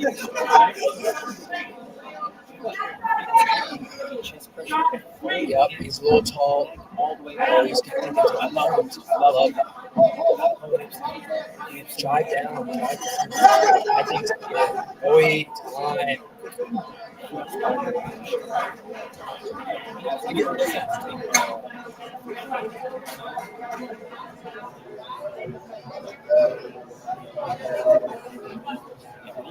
Step over. I don't know why he was not doing that attack was one of my best attacks. Well, he feels it. I have the ability to step over. Some people mention that's not option attacks. I can step over and get to that. As soon as I step over, my hips you need to try to basically missing you shit on the strong. Right, you're almost breaking spine, right? Like it's not only a blood sugar, but really compromises your actual spine, your actual frame.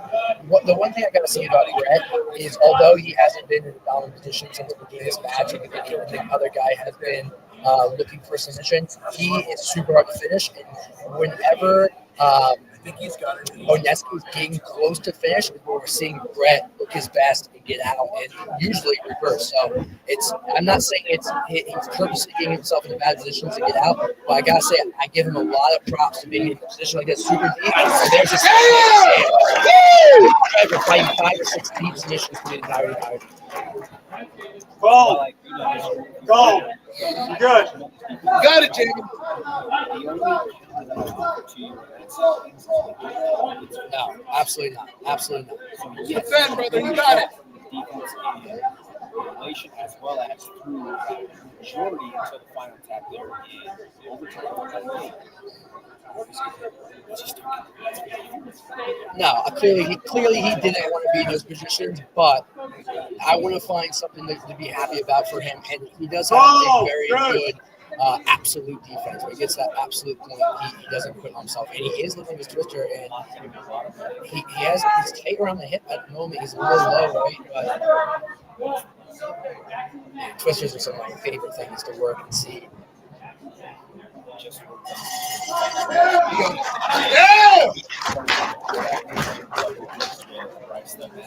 Yeah, and I know I've heard that Thug has a crazy twister, so like them all working together is probably just scary. One of only passing all that directly. That's the beauty of martial arts. You go learn a bit from someone, so they can pass it along to you, and we all just continue to grow. Factual. Ladies and gentlemen, your winner in overtime, Jamen!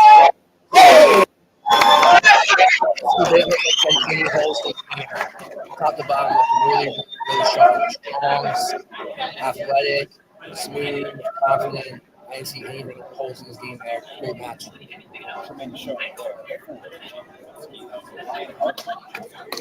Going back to the twister, because I've actually been working on that a little bit as well, because I get into that relay back take a lot. It used to be for me, I thought it was kind of like one of those athletic, you gotta go for it and get in quick positions. And I realized more recently it's a slow and quick position. You can really Ladies and gentlemen, your guest sponsored by DCO MMA Fitness. Please welcome first to the king, Abigail. Grant. Shout out Luis Rodriguez.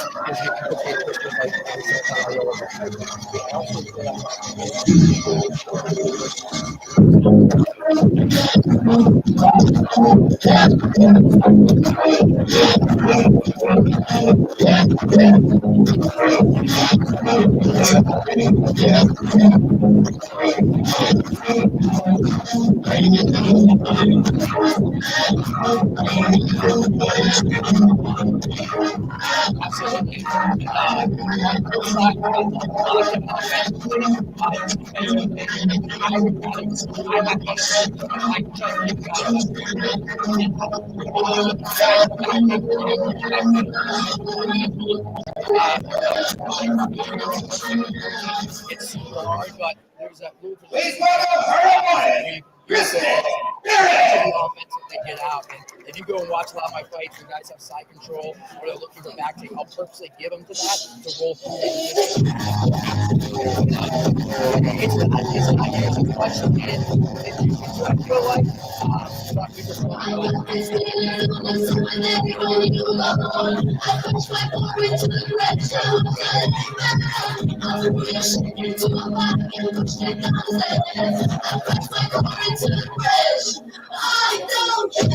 This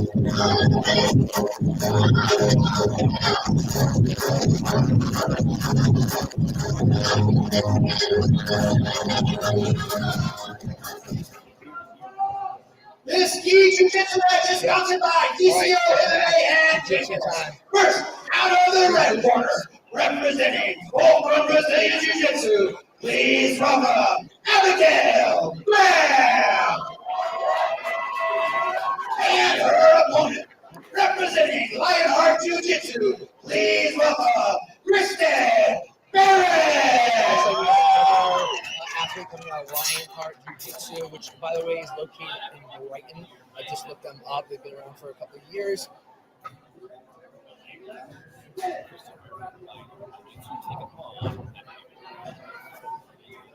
Abigail instantaneously goes into a guard pull, holding her lapel.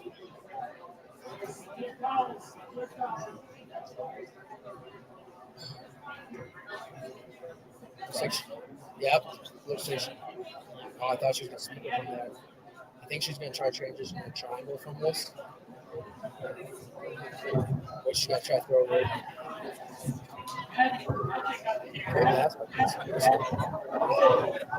Nice.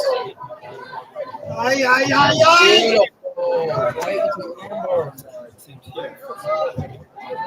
Wow, these girls are both good. These girls both know what they're doing and are defensively sound. Like you said, man, it's crazy how good the next level of MMA is. I'm semi-young in my pro career, but as a martial artist, I've been doing this for a long time, and I'm not a spring chicken anymore. I'm 32 years young. I'm so glad I've gotten to the sport now, and I'm not 21 years young, because the level of competition that's coming up is so high.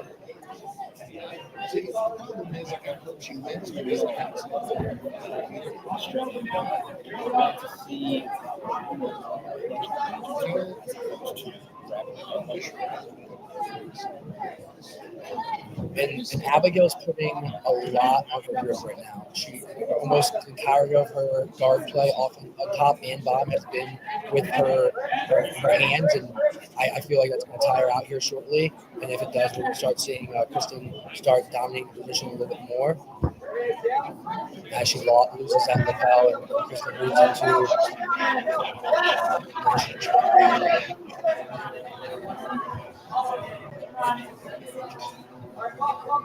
My apologies. I had these names mixed up.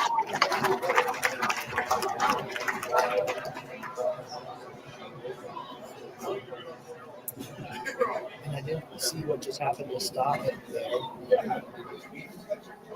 It looks like we got a finish. I think it might have been an Ezekiel choke from back tape.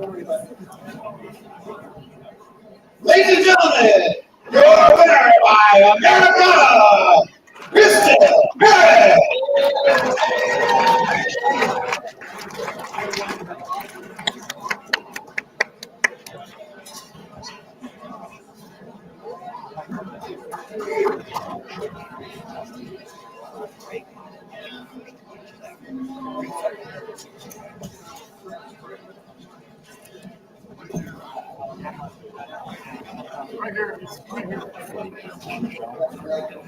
All right, ladies and gentlemen, we got one more match ready before we break for an intermission. You guys have one more match in you. There we go. All right, folks, let's get it going here. Please welcome first to the cage, King Fox. Now, serious question here. CJJC rules. Are rule checks allowed?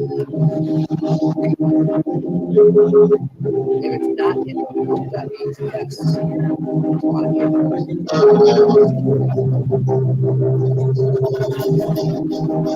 If you know scripture, okay, you know things, anybody necessary.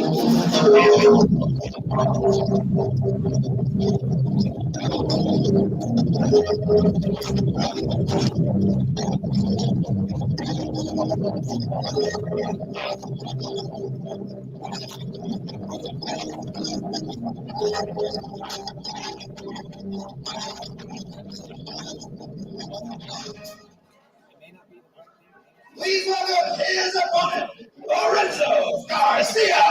Michael Chandler celebrating himself like he's being the guy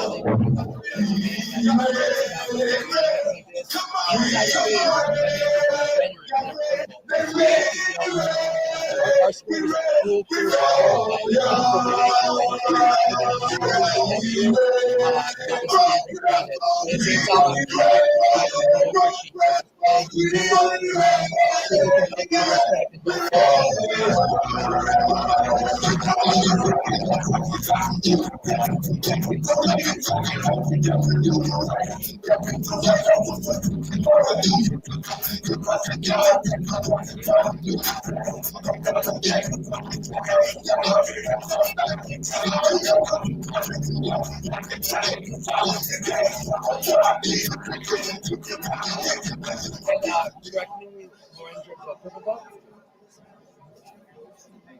Ladies and gentlemen, the following contest is Chris, out of the red corner, representing Grand Edinburgh.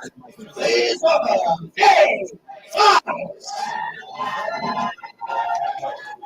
And his representing Factory X. Please welcome Lorenzo Garcia. Well, South Florida, where he was in the mix of some of the best athletes across all the sports. Well, if you look at him just physically, he's an absolute physical specimen. He's got to be walking around maybe 10% body fat and just super lean, well defined everywhere. Yeah, super tight. He's going right into the gill. I mean, if you've ever seen the shape, Dude, for real. You don't get, I mean, 10, right? If you get fed by your 10%, I think he's probably touching 5. Yeah, seriously. He's got a Muay Thai fight in a couple of weeks too. So this is a kid who is young. He's active on the scene and just trying to complete everything that he can. He's working on the rear naked choke right now, kind of going for but to now switch to that hand on the palm right now. You go back to the finish it. I just face it. He's a regular staple and uses walls. So this kid is as young and is going to make career in his martial arts career. Verbal tap. Verbal submission right there. He's saying looks like the competitor is saying he didn't in fact tap.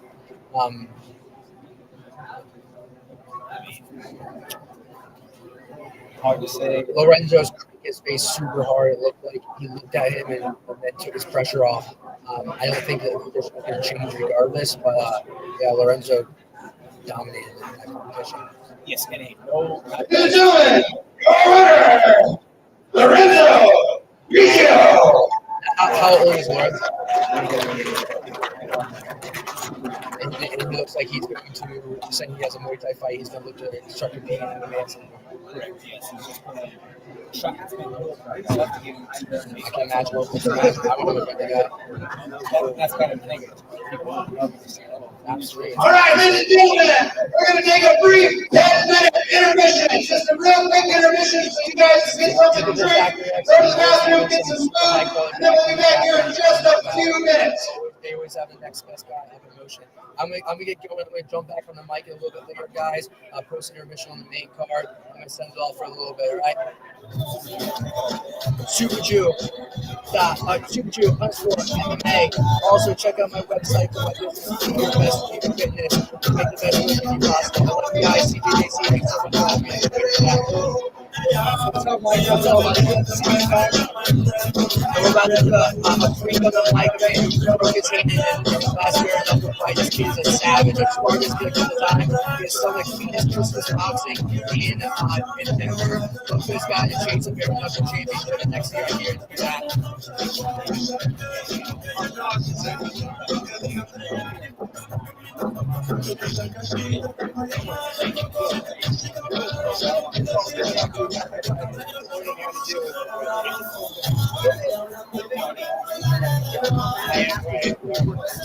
Learning how to use my left foot right now.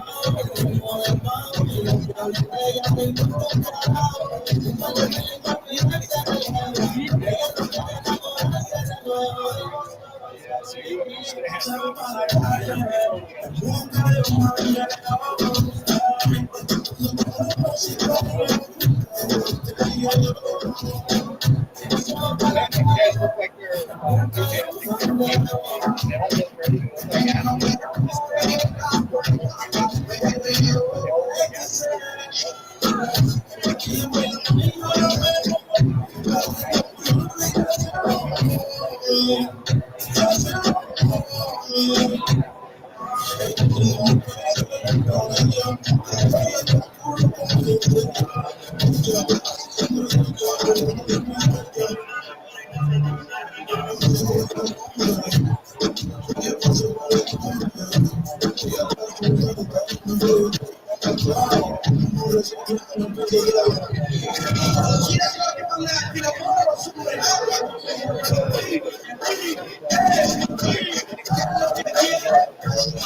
Just like a man with fun, just like a life of good luck. Still doing drive-bys, but I wanna walk up. If I can't find them, you know I'm gonna start up. Take off on the scene, I had the white car. For my son,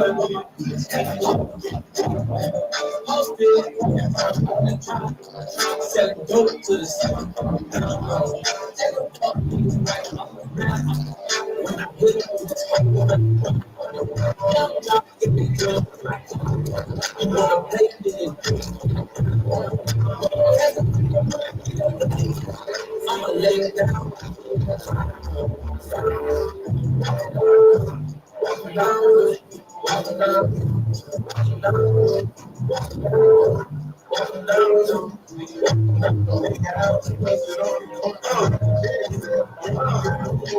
I used to break times like this, to rhyme like this, so active.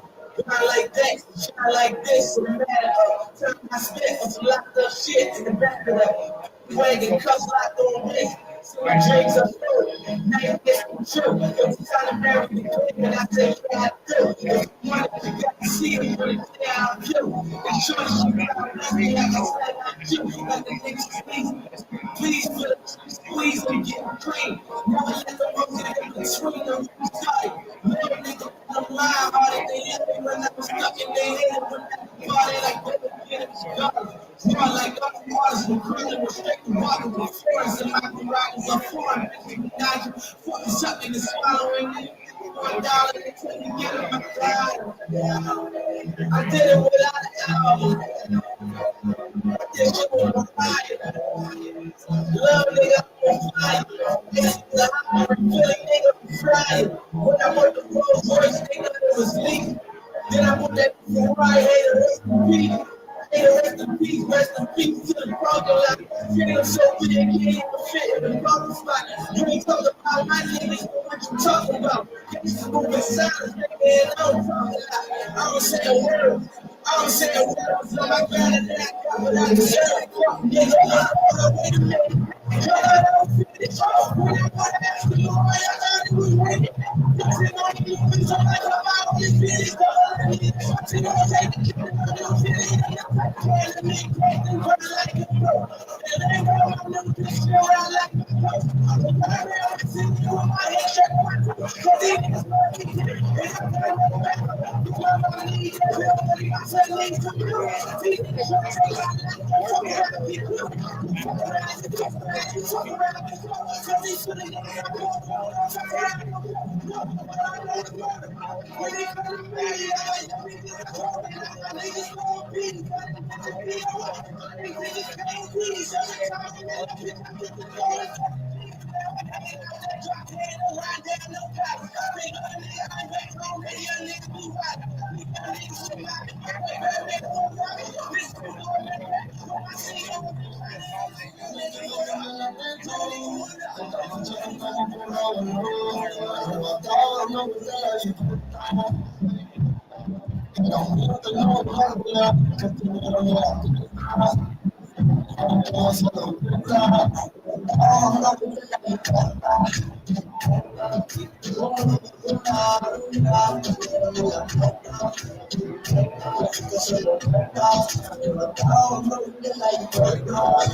It's still a really surreal still do that. I still do it. I have so much to learn, but I do get what I can get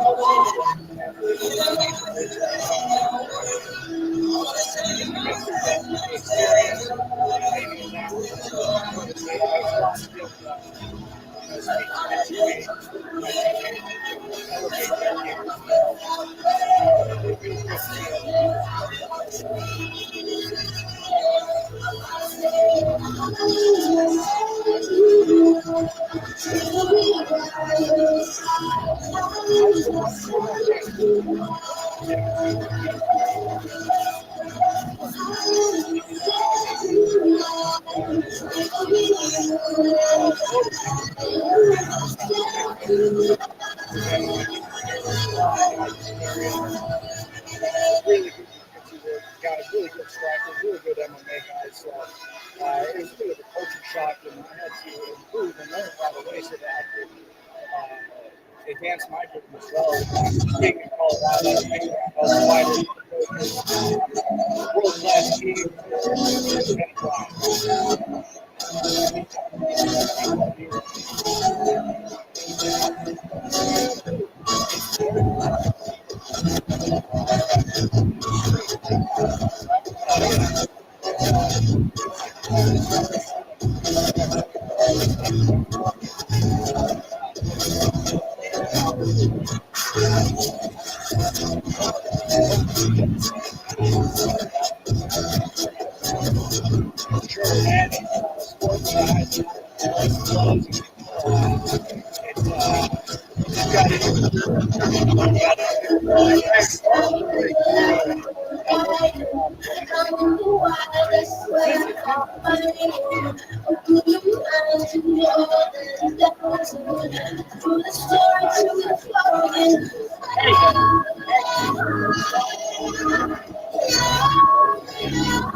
Better every day, whether you're injured, whether you're coming out from a loss, whether you're coming out from a win. There's always room to improve on your physical shape, your skill set. So just stay busy, find how you improve instead of getting stagnant. Because a big key is winning is not guaranteed in the sport. Like you said earlier, as hard as all the right things. You got to be willing to sprint when the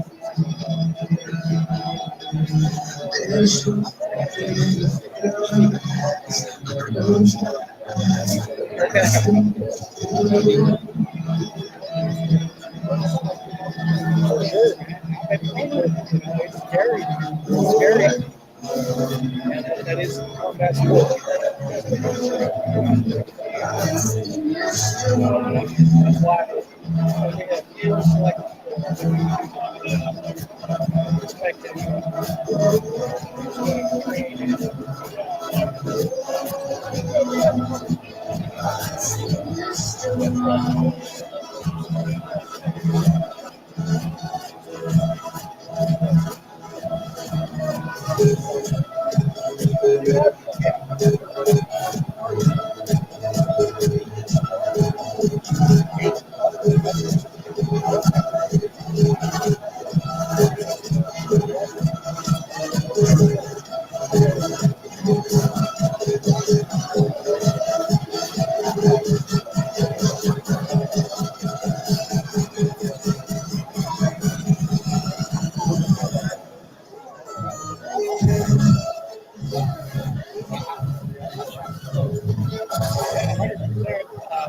like you said, who are you with looking yourself in the mirror? Good for your training. That's the hard part. It's easy to look back at when you're in the trenches, man, and you're battling yourself. Welcome back. Please welcome right away. Please welcome to the king, Anthony Lindsay.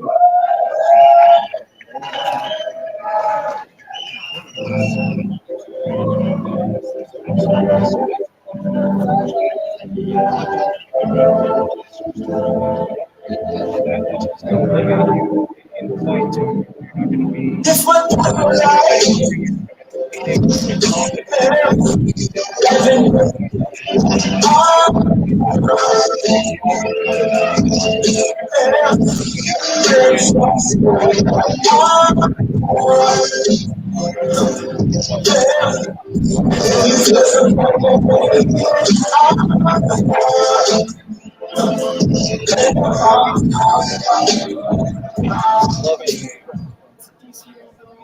ladies and gentlemen, Josh Shrecongost.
This match is sponsored by Abigail Sports Cafe.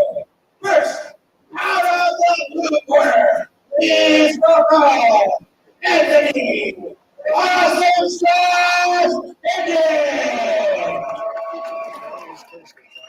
And his opponent, representing New Jiu-Jitsu, Shrecongost.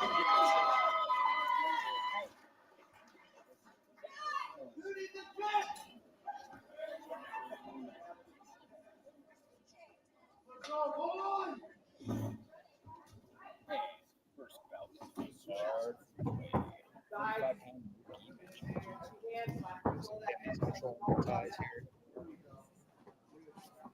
Now I'm just going to use a little bit of influence to manipulate this.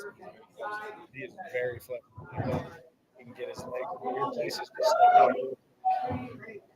And sometimes when you get to do things like that, the antithesis of something, right? Like you call the very short guy, Yeah. something like that, or the real huge guy, you call him tiny. Yes, sir. But let me tell you, Indy is really flexible.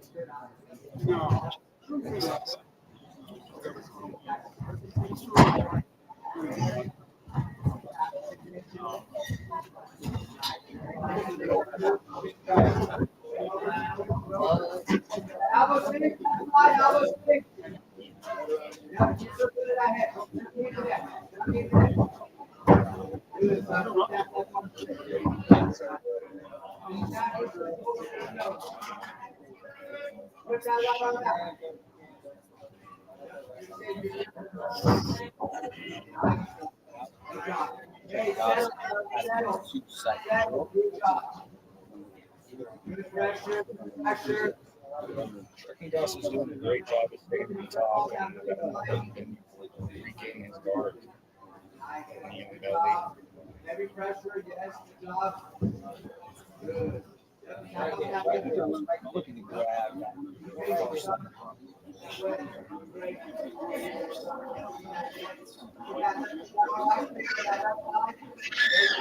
possibly drop back himself.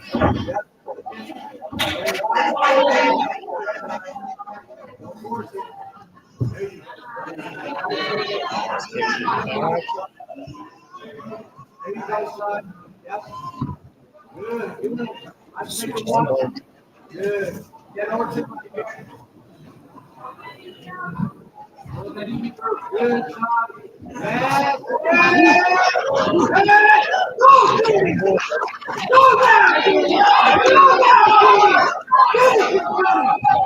Very nice. You're not letting off your head. Yes. There you go, son. What's your name?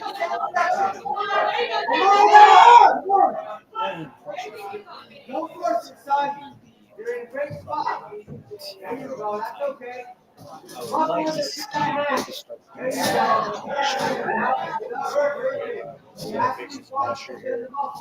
there you go, son. Great job. Yep, nice angle change, son. starts circling more towards the left. Just knee down on the face. That's not comfortable for the bottom, but you're able to There it is, son. There it is, son. Your right arm is over and down low. Straight on that arm. Straight on that arm now.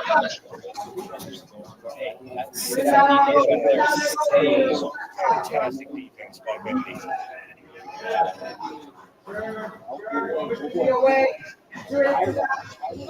looking for the knee bar now for Lindsay.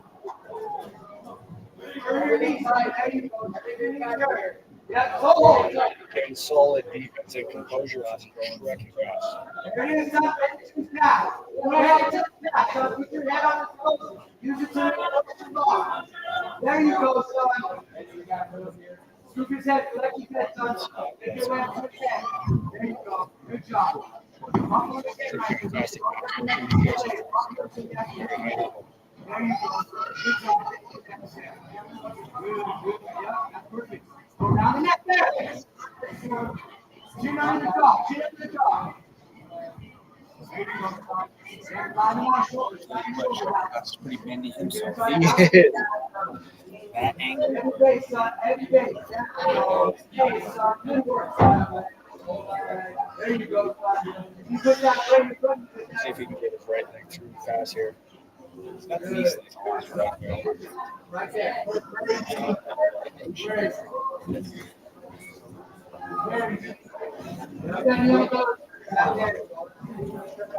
son. There it is, son. Step down on the behind your right elbow. Go down, son. Go.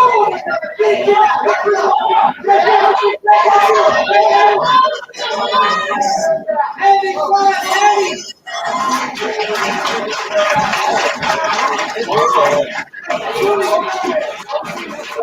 The other part here was just maintaining position with that. He was attacking that 3-11. Back and fair through regulation. This is like advantage 32 Shrecongost. If this goes the entirety focused of the time, then this would be judged solely on the value. Right now.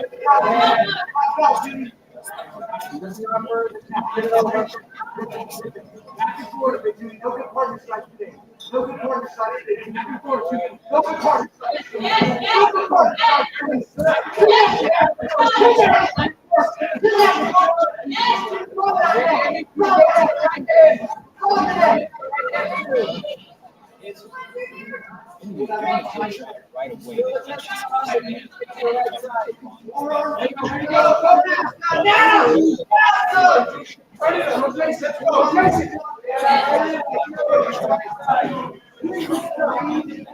however, the collection and adjustment once again by Shrecongost. Let's see,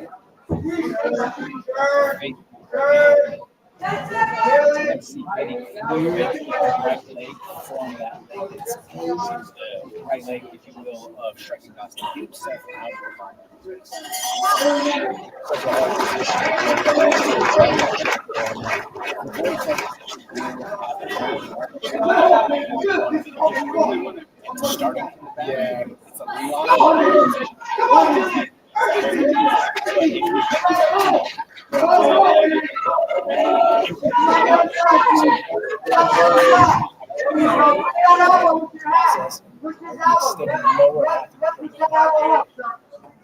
starting. Yeah, it's a good defense though.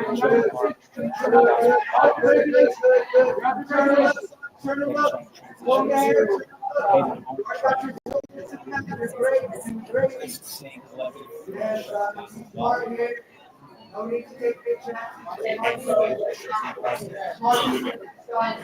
you go. You find those hands off the neck, do that all ball.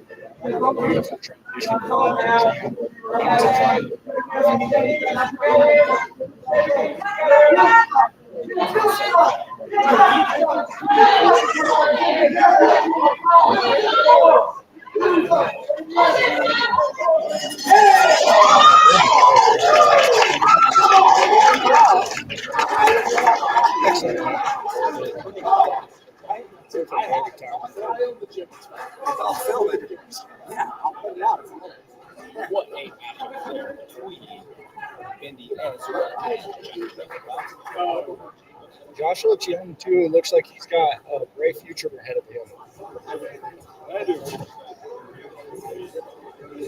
Great future for both of them.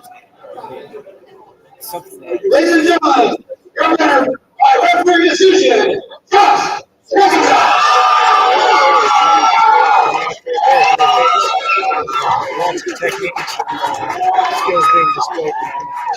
Fantastic match. first time. Shrecongost gets the job. Very close. Didn't come out on stage. It makes it a little sweeter. Some battle scars.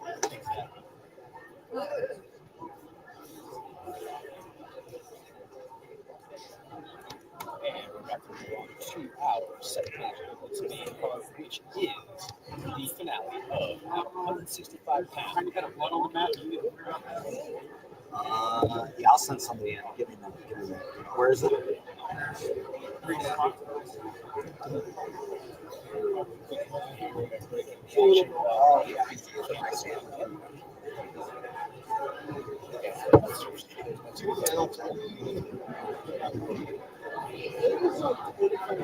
awesome show by CJJC.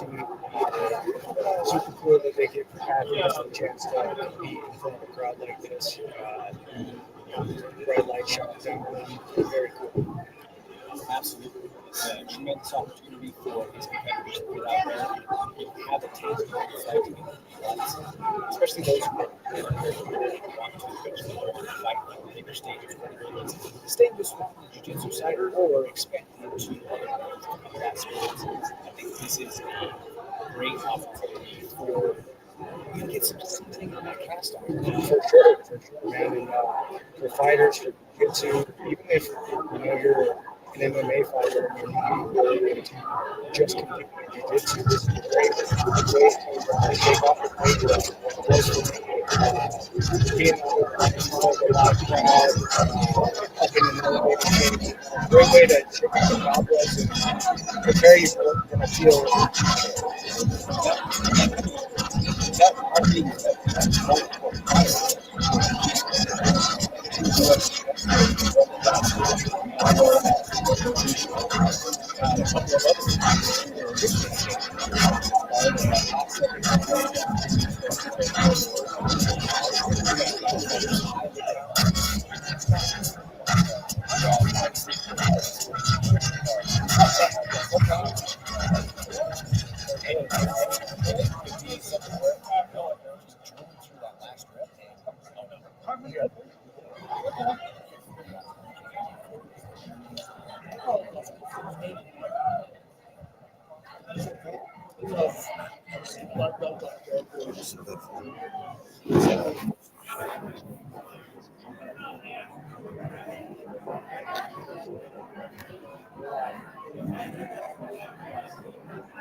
All right, ladies and gentlemen, this next match is our final in the Blue Belt Tournament sponsored by CJJC.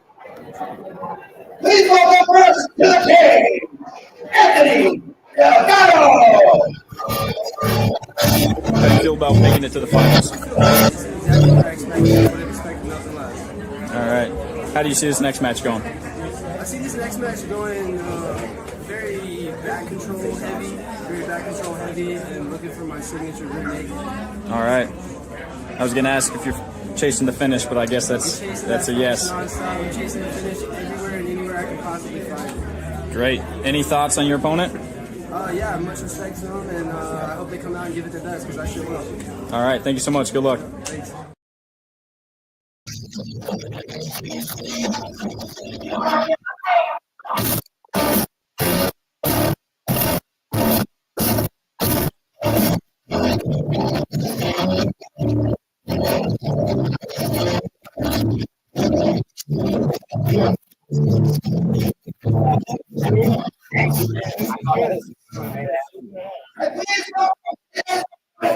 Zack, Lindsay. All right. How do you feel about getting to the finals? Feels good. I want to say thank you to CJJC. I want to say thank you to Coach Steve and everything he's done for this promotion. It's amazing. It's a great opportunity. So I just want to say thank you. All right. How do you see this next match going? I want to get another finish. To the next, I want to test myself. I had some good people, so I want to test myself. All right. Any thoughts on your opponent? All right. Great. Thank you. Good luck.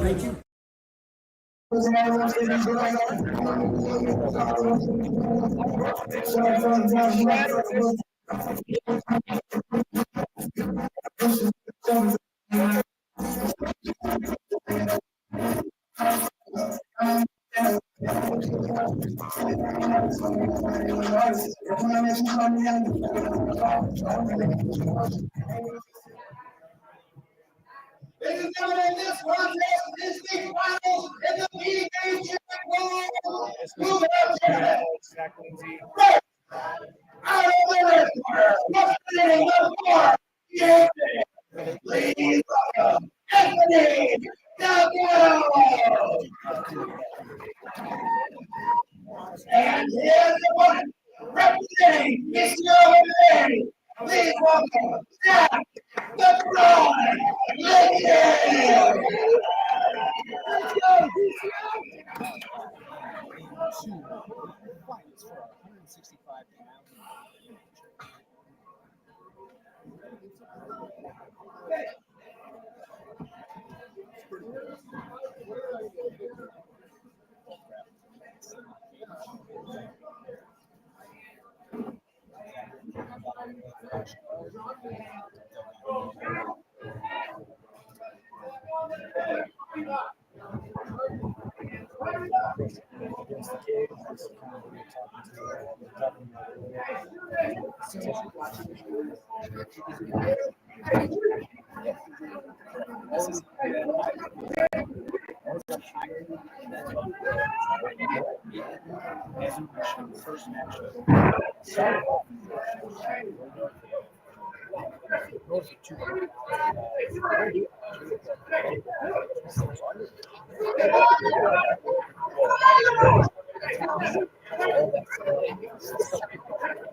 Start to use his back and ball buckets. Easier said than done. Make sure I'm getting caught with your club. It's the right to do. Yeah, no guys.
Yeah, very hard to posture up when you're on the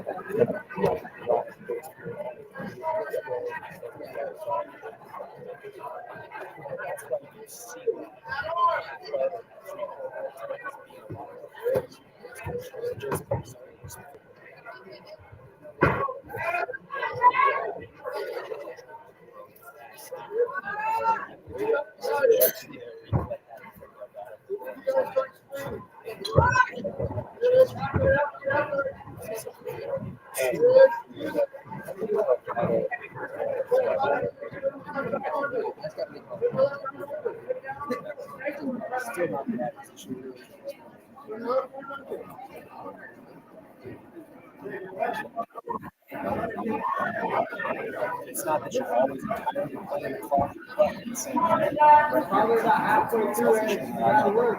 you're winning and you're not rushing to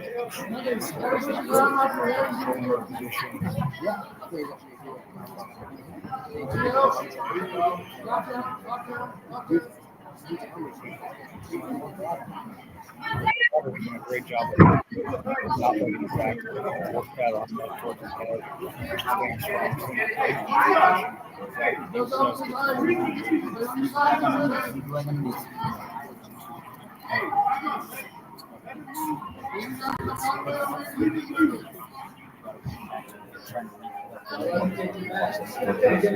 one step away and then back to his half. He's going to have to switch to the other side very fast.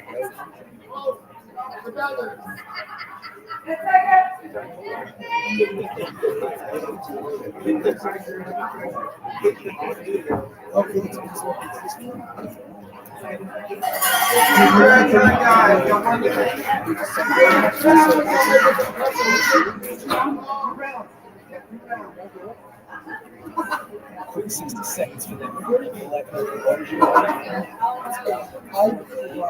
after 40 seconds. Guys look like they're in tremendous shape. Really athletic looking, hardly breathing, just broke a sweat.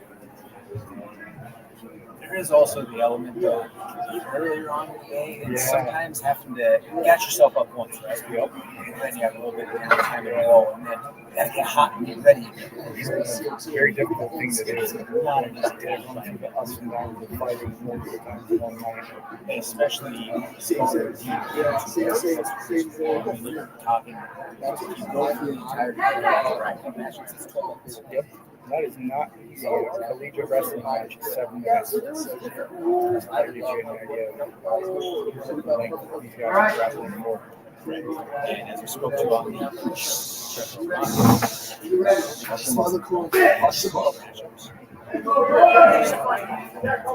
yeah, you're going to be toasted. You're toasted when you feel it in your joints and your forearms. Tomorrow I will it's just watching football. Be that couch lock fan, because that's what you're going to feel after 24 minutes. For sure. Zack gets him up against the fence again. Real strong pressure. The far end gets him down. And the right one is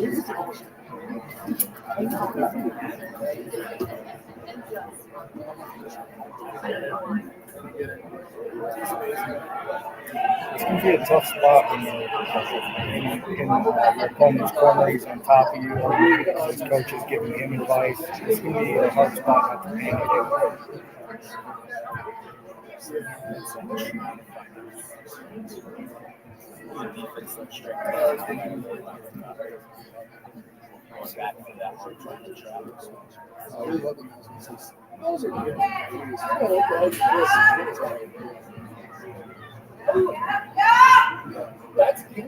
Got a really strong with that half guard.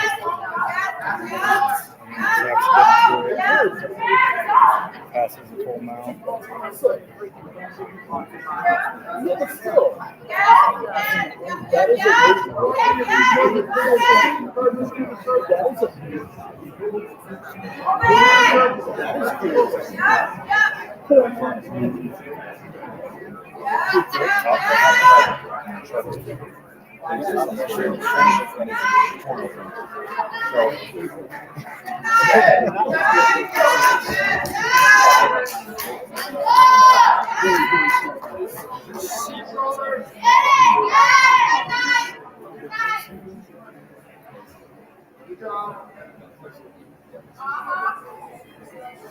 Watch that head guard, man. Watch that head guard.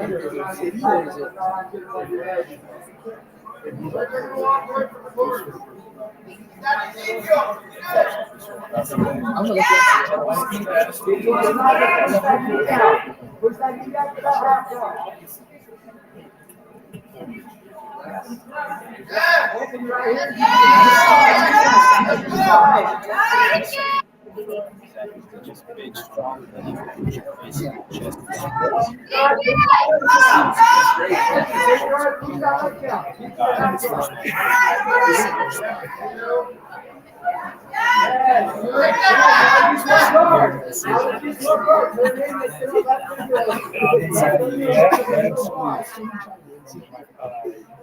My match here last March, I got on top of the guy. It was very hard to not squeeze the guy, you know, and that's the trick. You gotta be patient.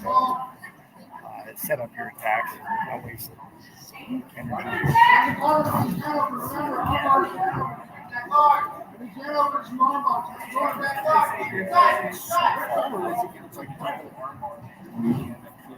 Got to get in the guard high.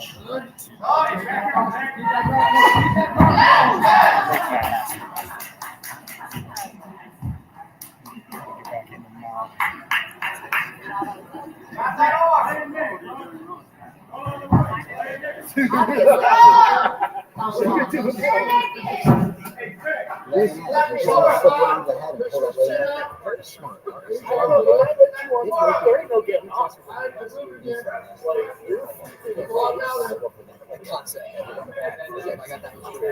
Like the last time,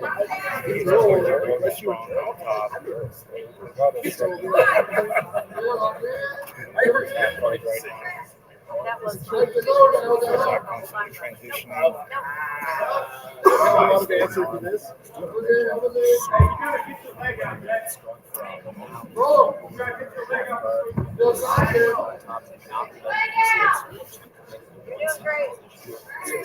Water, which is something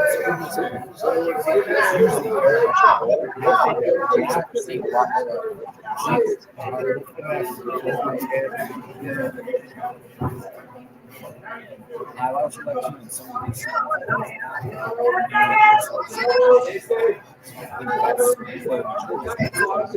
yes. Early on, you may think, there's a chance to have a head norm, but it may not be. Time, guys.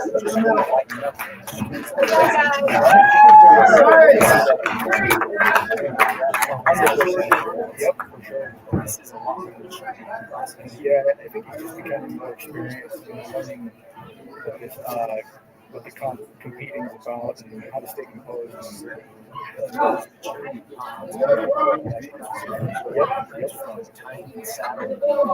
Yep.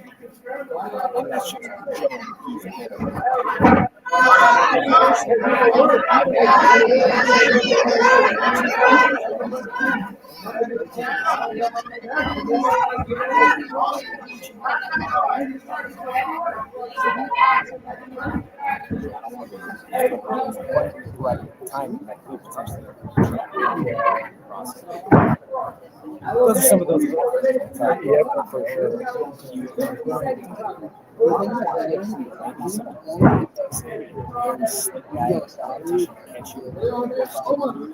Find to have that internal no, this is good.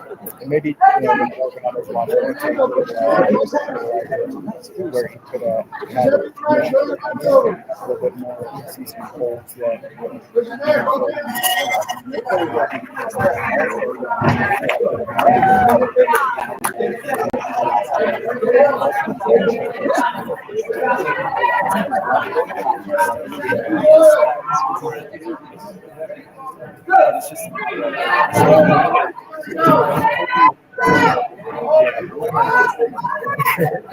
that also plays into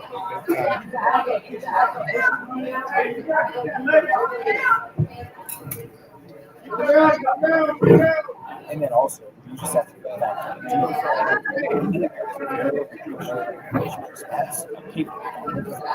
as you mentioned, surfing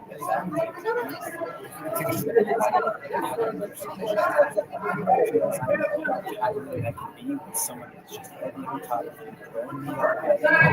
that knee across from the passing open mouth. It just makes it's exhausting, constantly working and fighting to get better position. Until you just pull on top of you like that, it feels like you're wasting energy.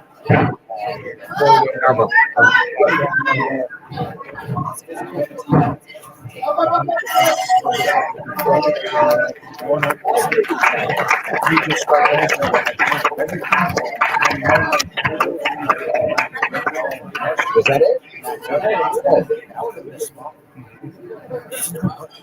Yep.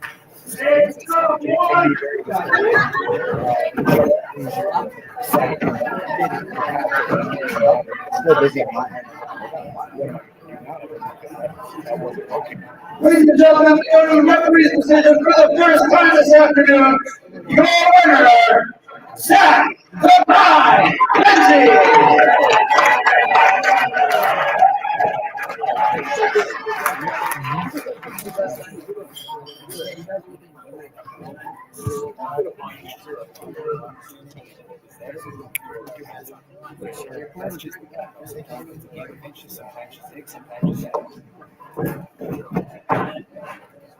All right, Joe, I appreciate it. All right, moving on to our next match.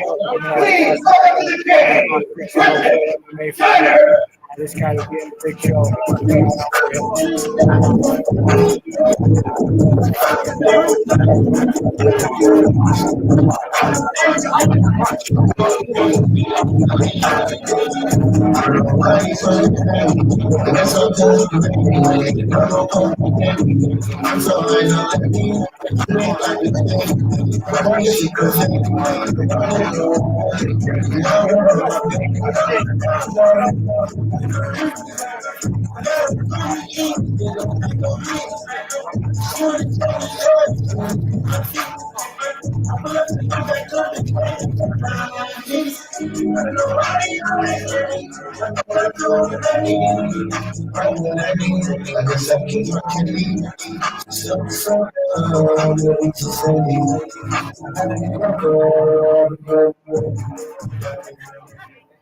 Please welcome his opponent, Wargo. How do you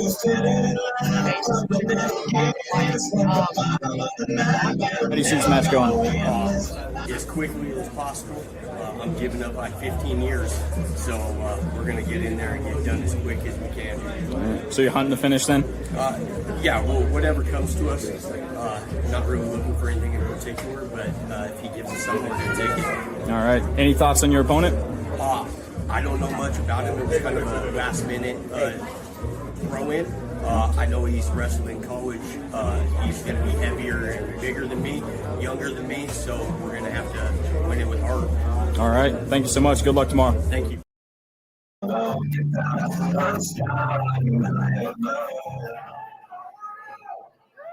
This movie match is sponsored by Oliver Photography. First, out of the red corner, representing Catalyst Jiu-Jitsu. How do you see this match going? Please welcome, Tanner.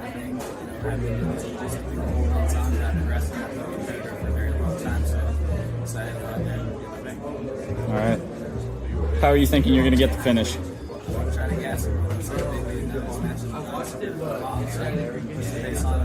Aaron. All right. Any?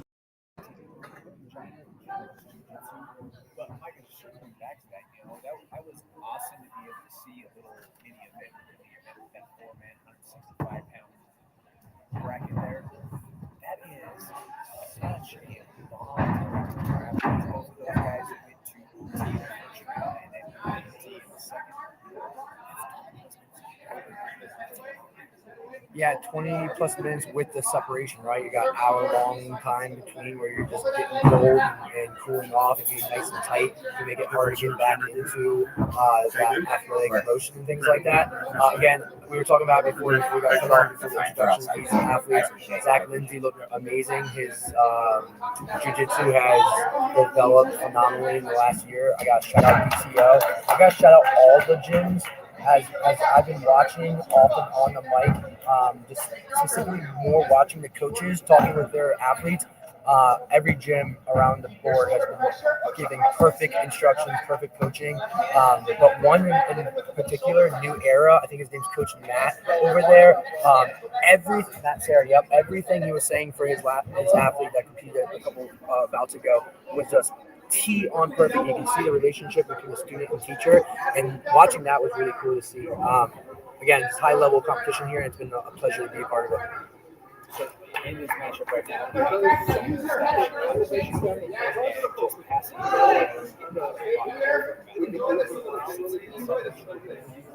are trying to drop the goal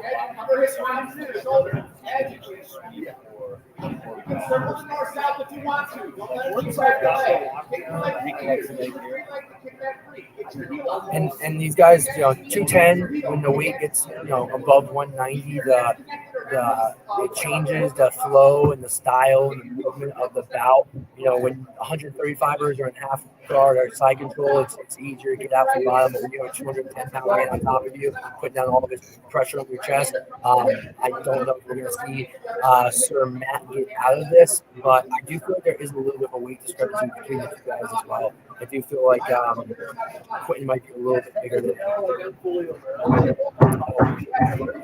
And just when I said that, we get the goal, we get out from the bottom, stays there, and beautiful circle around the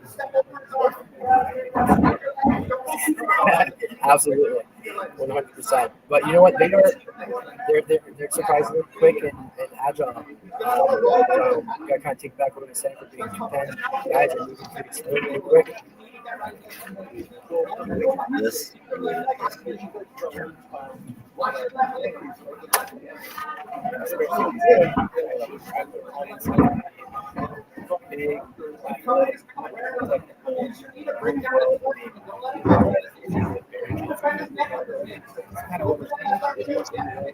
Exactly what we're saying. Less hair, but same thing, but different.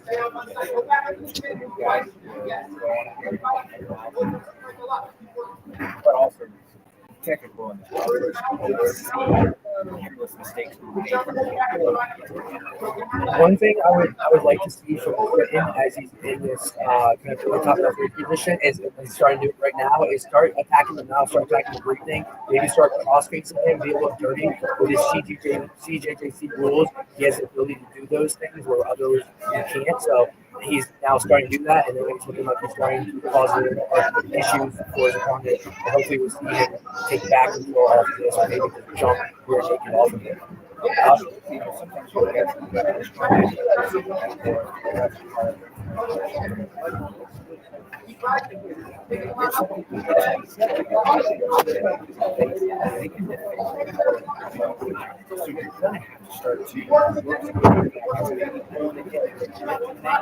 Push the head down to the back.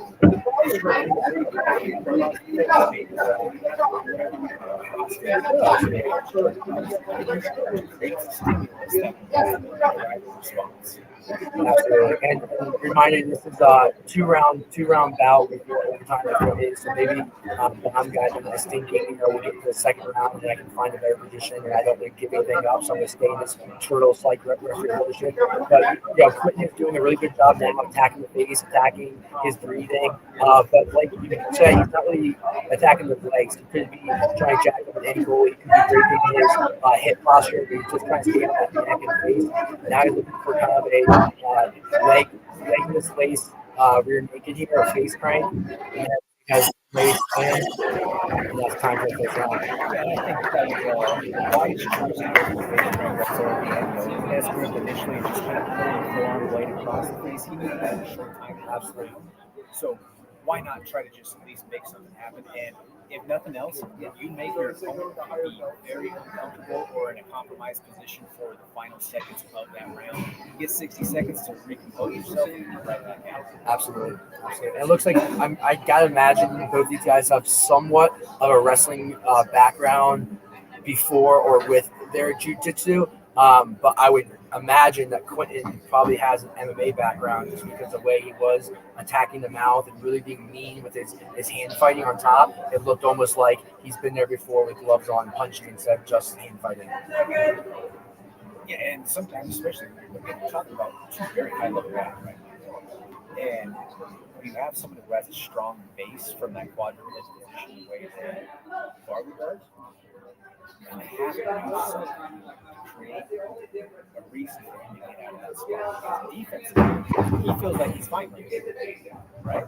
Absolutely, He man. feels like, hey, I can you right now. Absolutely. I just completely lost my entire soul and breath as Quinton went for a quick last double towards the arcade side. It scared the Jesus out of me. Strength of the bolts on this. Yeah. Yeah.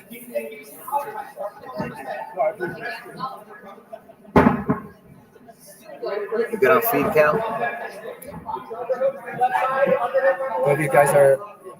This is a great match. These guys are evenly matched. There's discrepancy in the level between the guys. They both have positions that they're really good in, but they don't have many holes at all. That was a great little hip toss from Quinton. Get him back in top position guard, see if he can get out of it, and see if he can find submission here. Yes.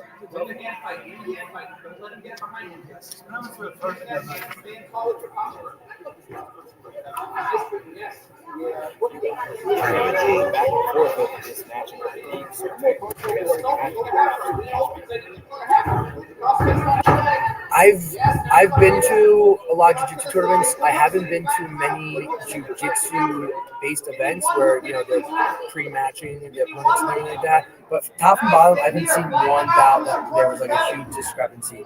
Maybe there's some bouts where guys were dominant, but there wasn't necessarily discrepancy. They was at the dominant position. Even like this was a super close bout. Yeah, super close bout. And then in the last minutes of the second round, he finds a face crank.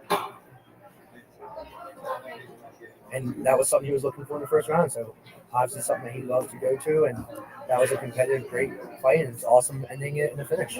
Ladies and gentlemen, your winner of the second round, Quinton's a mean dude. He looks super nice, but on the mat, he's evil. We're at a high volume of finishes here. We've only had a handful of decisions, a lot of finishes, and all the finishes have been in different fashions. All right, folks, we have 3 more matches. You guys have 3 more matches. All right, folks. This next bout is our featured match. Please welcome Kenzie Koessl.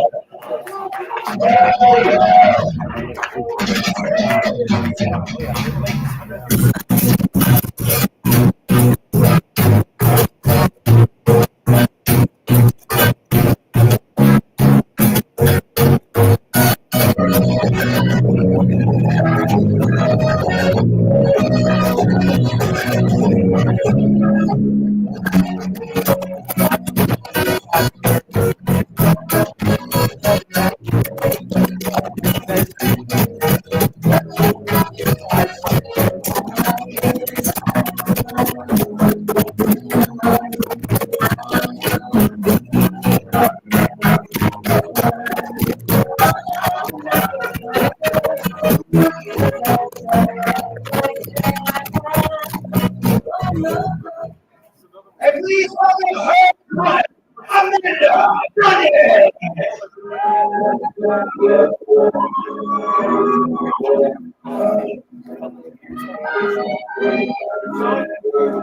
All right, how do you see this match going?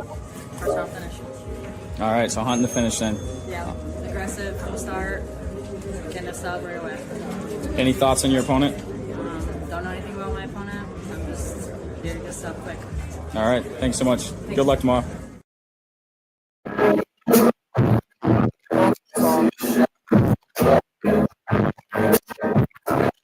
How do you see this match going? To the ground, whether I'm on top or on bottom. All right. Are you looking for the finish? Yeah. Great. And then any thoughts on your opponent? I think it's really cool. I get this opportunity as someone who has a lot of experience, especially with a really high-level promotion like the UFC. I'm very grateful. I'm excited. Representing Charlize Jiu-Jitsu, please welcome Kenzie Koessl. And her opponent, representing Factory X, please welcome Amanda Brundage.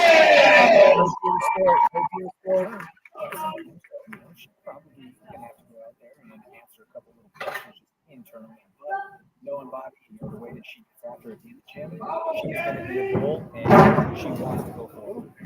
Kenzie is super active though, and she's going to want to try to attack the arm bars from the back.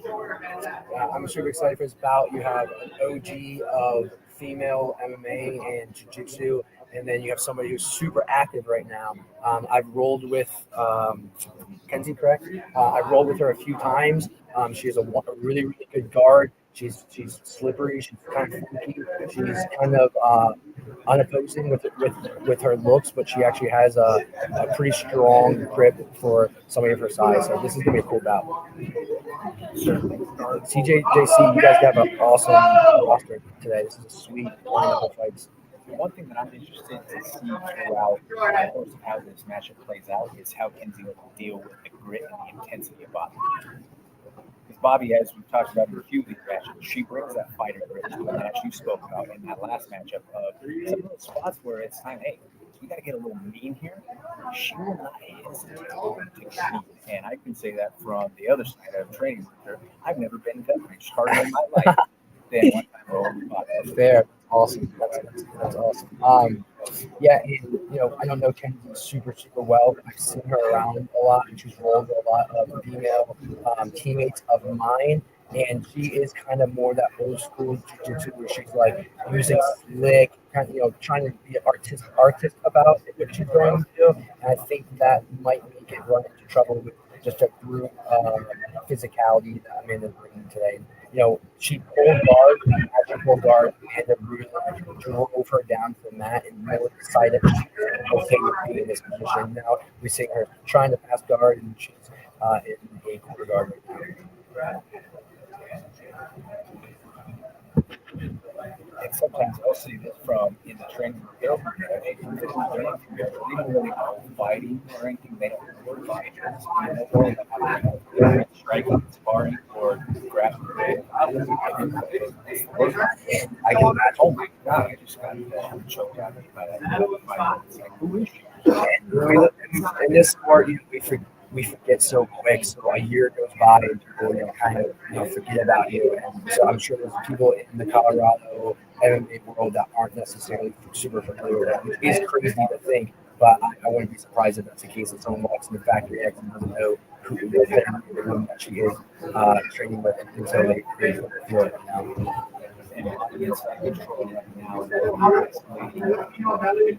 Left arm of potentially kick into an arm bar position.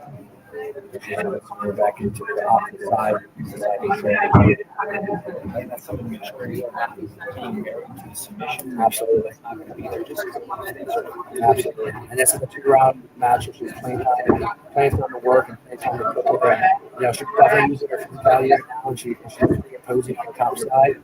Kenzie here is trying to look to pack the knee. Now he's doing a good job of taking head position and controlling.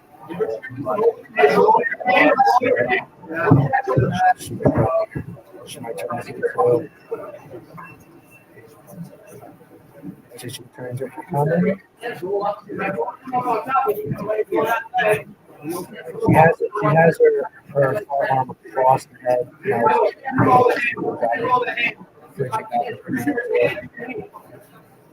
She's trying to find that elbow again.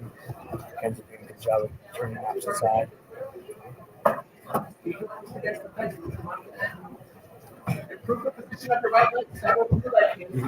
can tell Bobby's opposing. She's going to carry her over here. She's not holding on to her leg.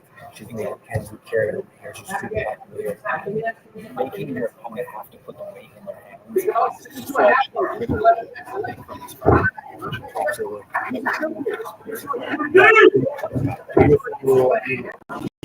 Inside the drag, go out on the now she's looking to see if we can attack the backside. Bobby's going to go down the cage. Job to do that.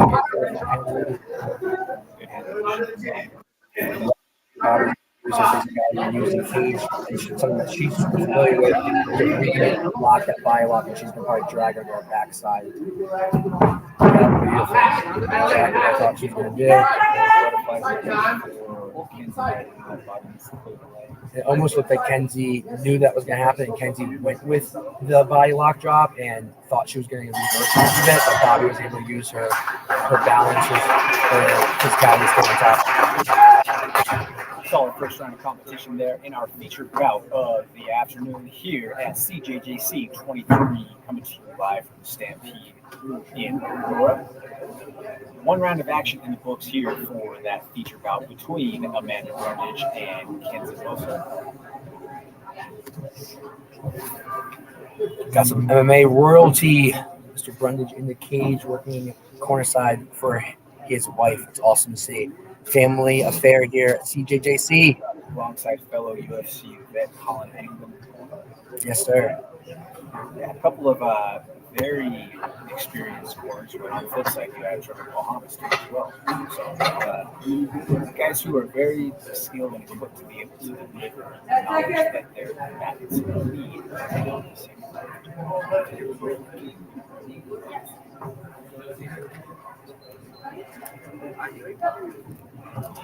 Round 2 of 2 in regulation.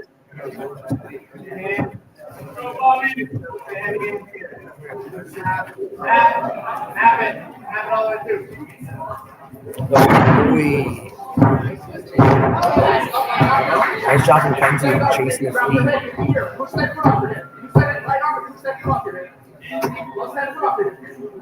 It looked like Kenzie almost looked like she was going for a hip toss, and then she used a fake hip toss for a guard pull, and Bobby didn't incline to go with her to the guard pull. And then as Bobby kind of pulled out of the position, Kenzie dove for an ankles, but Bobby wasn't ready for it, so Kenzie was able to take her down. And now she's working in almost a 3/4 mount.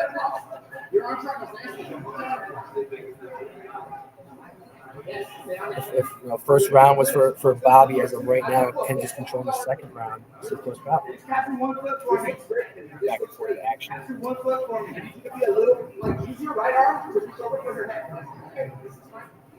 Step under, like kick the back. That's the second throw. Both hands to the knee. Both hands to the knee. Underhook back with your right arm on the bottom side. And Kenzie doing the circuit. And no arm triangle. And no arm triangle every quarter. Give this back. Underhook by the bottom arm. Plenty of time. Plenty of time. You're going to stay on that three-quarter round. Yes. Stay here. High, hips up. Push your side, hips up. High, hips up. See Bobby potentially try. Let's get up, down, work. On your hand, basic stand up. Let's go. Move your position on your back leg. You don't need to step over that. Right in the hip here of Bobby. Let's go basic stand up here.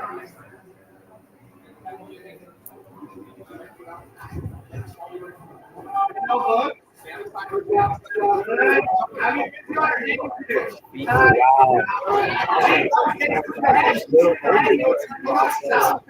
ends up slipping all the way down and ends up back on the bottom.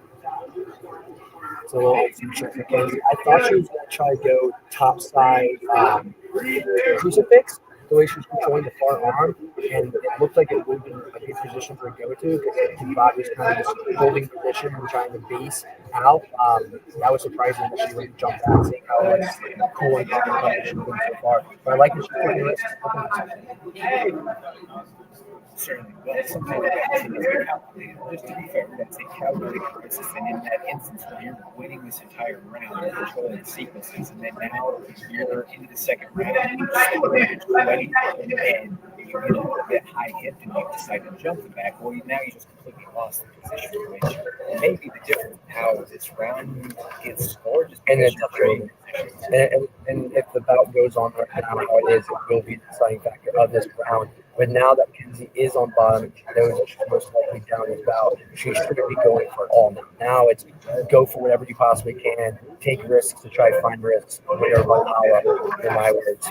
Win or run the holla. Very well put there from On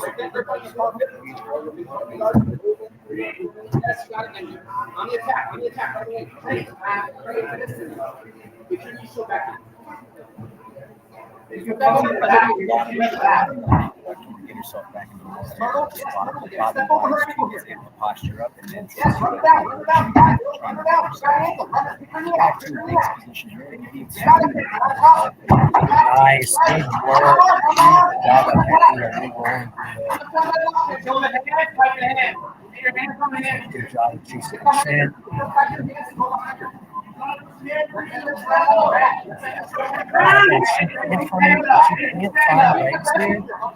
I like to see her go up on the top side crucifix because Bobby was on her elbow. She's on the front side.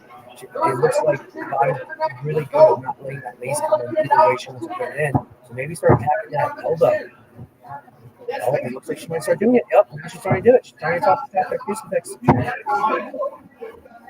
I'm going to see her attack with the left leg entry first instead of the right leg to expose the elbow because it makes her opponent know that it's coming. If you go fast with the outside leg, you might not get the arm as secure as well. But now Bobby's fighting down in position. She knows that this position's here.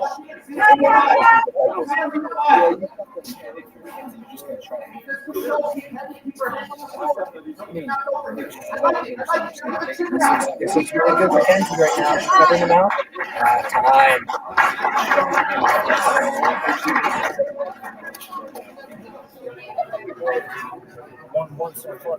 I'm excited.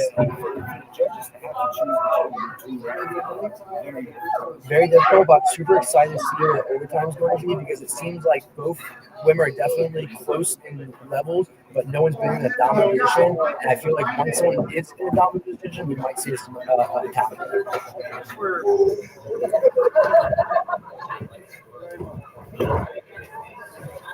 Good job, Kenzie, getting her legs on. Now she's hand fighting. She'll circle back into it. She'll roll back into it to get out. We'll love that for Bobby.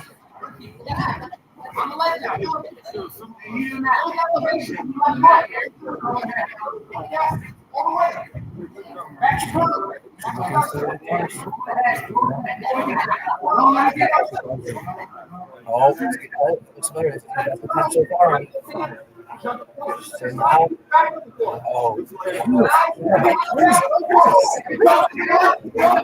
that was. I'm misdoing it. I've never done that. Get out of the box.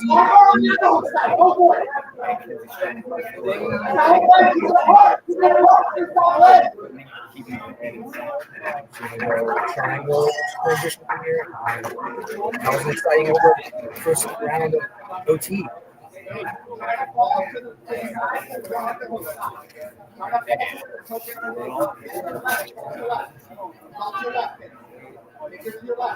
Track the wrist with your left hand if you want to start punching chokes. Get wrist control with your left side. You want to start punching chokes.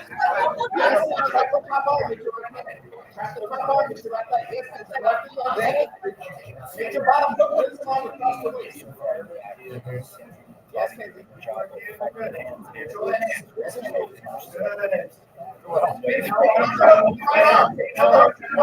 Slowly but surely try to let it hips out.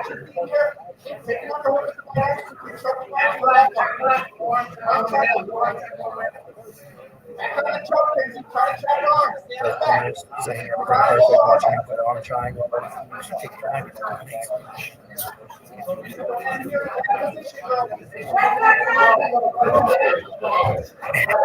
Almost the exact same thing that happened on the opposite side in the last one. It's the tap. Oh my God, what a foul. That was the most exciting battle of the day so far, in my opinion. Back and forth, both women did everything right. You could tell when she was in, from the armbar transition to the armbar finish, the velocity that she went at that day. That was different. Ladies and gentlemen, your winner at 59 seconds in double overtime, Amanda Brundage. Yeah, take your relationship, progress with that with your opponent. Amazing advice. Congratulations to picking up armbar victory in double OT. That was an awesome bout. It was back and forth. I thought both corners and coaches did a great job. All right, ladies and gentlemen, still a few of you out there with me. All right, we got the for you. Please welcome to Grant Reisinger.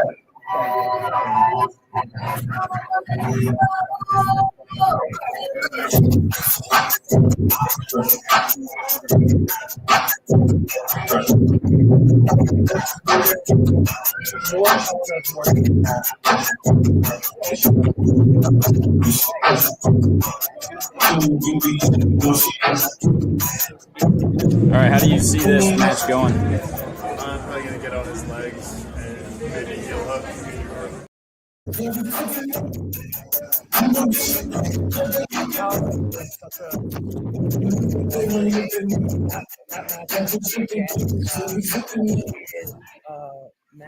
do you see this match going? I really see it finish it by submission. All right. So you're looking for the finish then, not looking to take it too long? I'll take it anywhere it needs to go. I respect him. He's a very average competitor. He's been around the block a couple of times, so I'm definitely ready to see this race goes. But I'm ready to finish the match. I'm getting the opportunity. Any thoughts on your opponent at all? Or? He's a fantastic competitor. I'm excited to test myself against one of the best regionally around here. Right. All right. Great. Thank you so much. How do you see this match going? I think I see it ending in a submission. All right. So you're chasing the finish then? Yeah. Every match I've had here is all ending in submission. I'm predicting a submission. All right. Any thoughts on your opponent? I think he's a great opponent, man. I've had like 3 opponents. He stepped up in the clutch, so I respect that. I think he's a good opponent. I'll respect him. Great. Good luck tomorrow.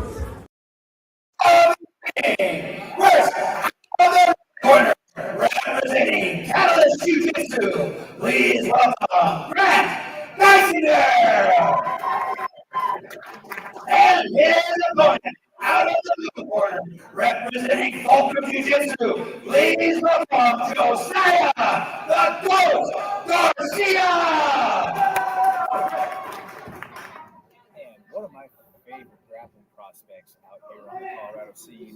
We get a pleasure of getting to see compete right now in the co-main event. You have Josiah, the Ghost Garcia. Josiah is taking on a very tough and talented combatant out of Catalyst Jiu-Jitsu in Grant Reisinger.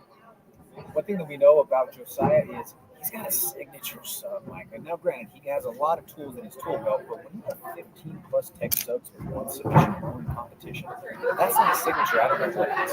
And that's that baseball bat choke if he's able to get to that. I remember seeing this kid compete last time he was here. How old is he? Do you know? He's in the early 20s. He is super slick. I didn't recognize that was him until I saw the memes. I had pre-cooked them in my mind because whenever I see a kid with fresh flow, I always go for them. Kid's got a fresh haircut, short shorts. No one does that unless they have self-confidence. But you can see that the match instantaneously started off with both of them dropping guard, and then now they're doing a lot of intertwining foot battling. Looks like you guys both are super knowledgeable in the lower half of the game, and they're kind of canceling each other out, and they're seeing each other's guards right now. But yeah, I've heard crazy things about Josiah. I heard he's a super freak athlete. He does a straight performance with Barry Kelly, so he's a kid who he tries to do everything that he absolutely can to be a top-tier competitor. After his last matchup at CJJC 22, where he pulled off a flawless triangle finish, he comes over to us broadcasting, where we're sitting over here cage side, and he just says, "I'm him. I'm him." I love just that. The confidence and the sauce that this kid has is on another level. And I mean, if you follow him along on social, he's a fun personality. The kid is full of life. I'm going to follow him. I like his style. But I also want to give a shout out to Grant here in the process, because Grant stepped up on short notice as well. Josiah was originally slated to go up against the highly talented wrestler and MMA fighter in Bobby Zefra. Bobby had a injury sparring last week, which unfortunately took him out of being able to compete today. So hopefully, best wishes to Bobby. We know what kind of caliber of an athlete Bobby is. He's never seen the downside of competition since joining the mixed martial arts world. So he's just ready to go out there and continue to compete. But right now, the focus is on Grant and Josiah, and they have a back and forth war going on right now in the CJJC. Yep, it's 100% back and forth. Grant 100% deserves to be here with Josiah. Don't know too much about Grant. Right now we got a straight ankle lock attempt from Grant. Yeah, it was a heel hook initially, and then turn into a straight. I'll say. Like I was saying before, we were talking a lot of greatness about Josiah, but Grant definitely looks like he deserves to be here. I don't know a lot about Catalyst Jiu-Jitsu, but I've noticed that they've been on in almost every single bout today. It looks like they have a large roster, and it looks like they're very comprehensive. I haven't seen anybody from their gym do anything particularly wrong. It seems like across the board, they really are one of those gyms that really work on everything. So it's cool to see that, because then you just don't know what's going to come from their competitive or their athletes. Because some gyms, you know what they're going to do. You know what they're good at. You know what they're prolific at. You know what they're going to train at. And you know their athletes are going to come out and try to do the same thing. But with every Catalyst guy, I've seen some being wrestlers, some being guard pullers, some being bottom half workers, some being top half workers. It's been cool to watch. And one thing that I am impressed with, I like how Grant dives that heel hook from guard play. because the other sees a potential finish or a fight for something, sure, but otherwise, right now, Very good. Both guys. Very fine. and on both fronts. Yeah. But from that outside for Grant, he's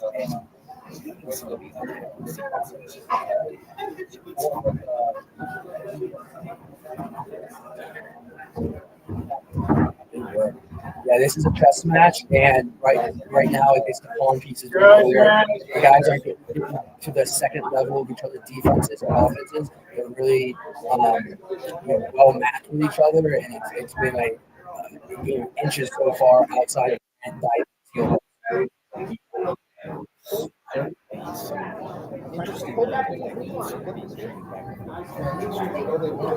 When you get to my age at 32 years old and you've had some knee replacements, every time you watch these guys get in these quirky little weird positions, your heart just stops for a second. They're screaming. My ligaments are screaming. My philosophy of the Exactly. That's the exact same way. Great first round, 2-round bout, overtime if necessary. Super close. I don't know how you judge that one. I gotta imagine maybe it's Richard Grant, because he's had a little more topside control and he was threatening those heel hooks. Although I don't really think those heel hooks were that threatening. Josiah was very calm in all those attacks. Very tough margin or small margin.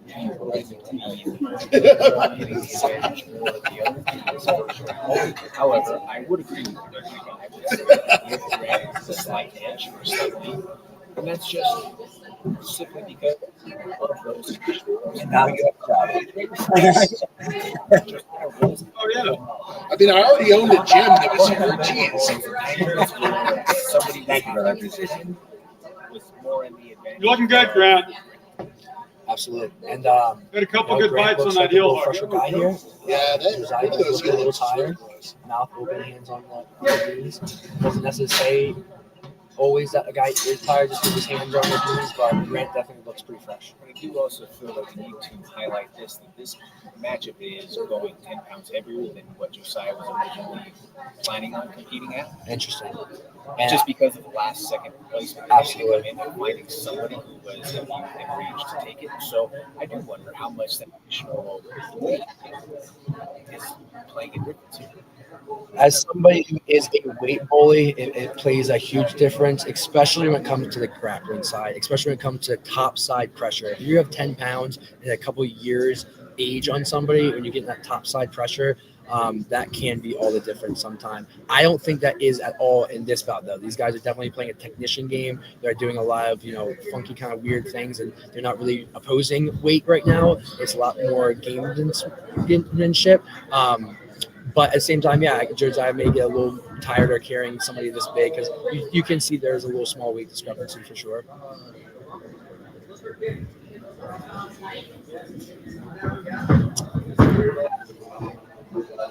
Great job of holding on to Josiah's foot as he tried to fall over to keep him from being able to do that and control his balance. That was pretty unique. I've never really seen it before. I see some of these a little bit of difference in mass here.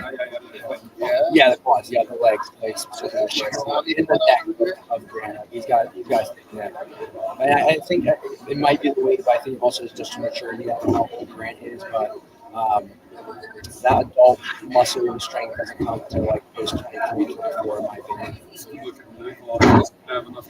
Yeah. Now it looks like Josiah opening up a little bit more and starting to attack the belt team on his side. Kind of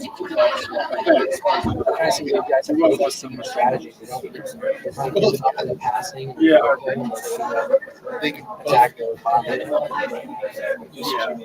Kind of giving up on the to pass. I would like to see anything like you get around and start working.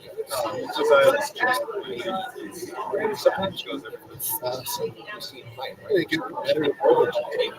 Yep. Yeah. For me, in this type of match, if I'm Josiah, a beautiful switch by Josiah right now. Little can opener holding on position, great roll from Grant. Yes, it's a close foul. Yes, he's still 100% in it, but I do think if we stopped it right now and asked the judges who's winning, we might give it to Grant. I want to see you do something crazy. I want to see you go all out. Maybe try to jump over guard. Maybe try to give a bad position to see if he overtakes it and falls off the back or something like that. Not saying if it keeps going the same way, it will keep going the same way. But in my mind, as a jiu-jitsu bout, take some risks. Let's take some risks here and let's make this last minute more exciting for your side because a guy like Grant is really good at retaining his legs, as we can see. And this looks like his best attempt right now. This is his best attempt. Good, you got his knee in. Yeah, this is tight. Josiah's doing a good job of kicking his opposite foot through. He's got a good fight. Yep. He's got a fight. He's just got to finish it off. So Joseph's the kind of guy that probably understands. Not great associate, but he's looks like he's going to retire here. I told him, I asked him, look at this. I'm like, I was looking at this shoot.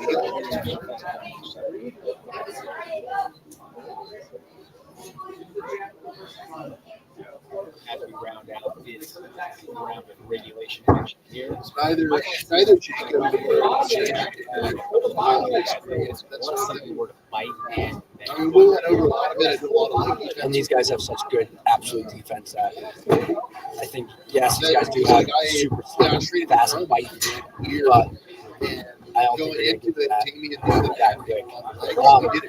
I have a question for CJJC because I see you guys put all about these events through the year. Do you guys plan on doing like a regular season where you can start having like combined records and put these guys in like postseasons and things like that with each other? That's something that I would like to see. I mean, that could very well be potentially something in the future. Like Mike, and as anything, format with combat sports, absolutely, in the Grand Prix, yeah, to a season like a CFL or whatever, you run into a lot of complications. Sure, guys getting injured, And then especially and this is not just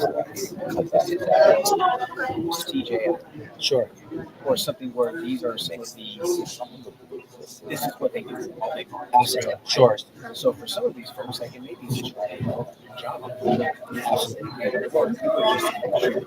This development is going into playoffs, and now you're suddenly on and off. But then that leaves a bit of a and that's what you have all units and all that for. Just really everyone that you just that's why that's you would run into and train. I think it's like that makes total sense. And kind of the reason I was just thinking about it is because I popped in now and I've seen some of these competitors. I remember Josiah who's competing right now, and where does he rank? What's his record in this format? He's been here. How many times has he competed? Right? And he's won those 3. Short time, Grant. Stay tough. Yeah. So, let's say he might be 3-0, 4-0 in the CJJC cage in the rules thing. Is he? Do we consider him one of the top ranked guys in this weight class for this rule setting? And that's I kind of would like to kind of see how we could start, put these guys in the rankings and start, having guys compete against each other. Knowing that 60 seconds to work, months Grant. from now, you might see the 1 seed and 2 seed compete, things like that. But I like that thought overall. There's other variables when it comes to even injuries. What if it's big or it might be that next person further ranking is suggested. But what happens if you're also fighting? Right. And then you come to a fight that's that next event. It's just yeah. There's certainly some intricacies that would happen.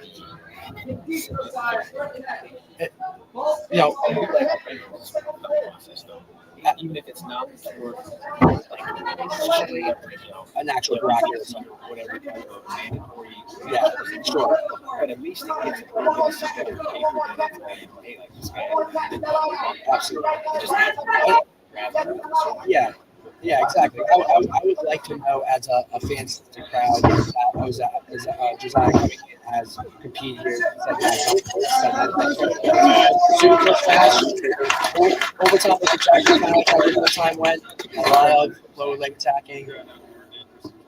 I think he did. Going to the judges' decision here. Regardless of who wins, one person's going to be a little upset. Dominated.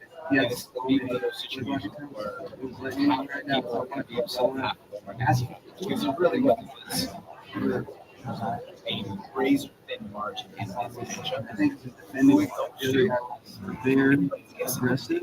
And they were it was presenting really well. Blue was Red was really doing a good job of just and he had a lot to show themselves. Yeah, I think Grant coming in here like 10 days notice. There's like good cardio, good pace, great game plan. He was looking at it, knew what he was looking to do.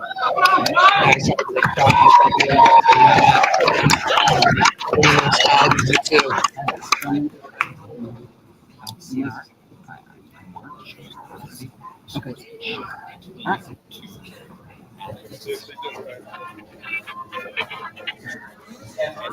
Ladies and gentlemen, we go to referee's decision at the end of overtime.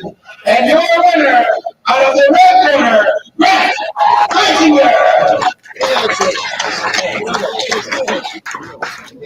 The decision victory here today is CJJC 23 years in. All right, ladies and gentlemen, you have one more match of you. All right, this is our main event.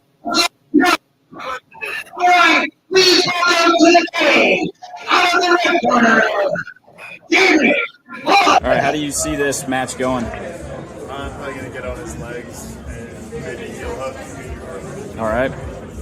So I guess this is redundant, but you're looking for the finish then? Yeah. All right. Try to make it as quick as possible. Got it. Any thoughts on your opponent? I respect him. I think he's going to come out hard and fast, and we'll just have to weather the storm. All right, great. Thank you.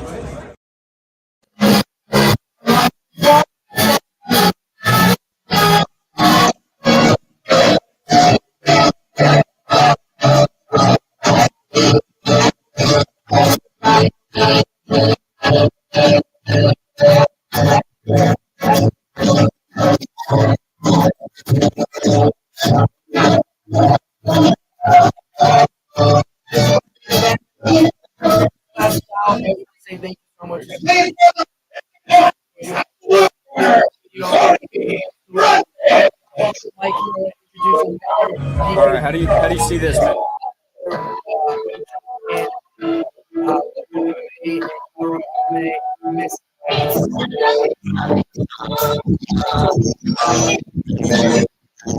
All right, how do you see this match going?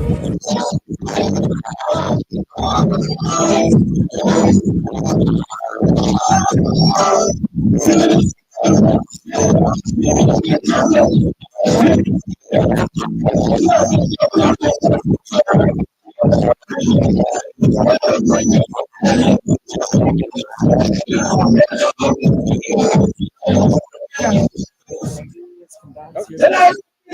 out of the corner, representing Eastern Jiu-Jitsu, please welcome young Jamie Owen. And his opponent, out of the blue corner, representing Zack, please welcome Cody Brundage. So if I go here, this is where my interviews I just put up, and unfortunately you guys didn't see it. So middleweight Cody Brundage, he's being ordered by his wife, UFC veteran bodybuilder, as well as UFC veteran Angler, taking on young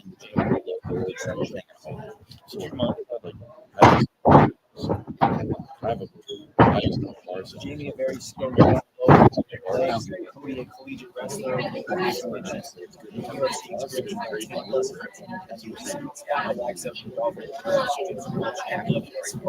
wrestlers like with the pure grappling skills. It is. I remember seeing him at our last show at the test shoot in September, and he just had an answer for everything that happened.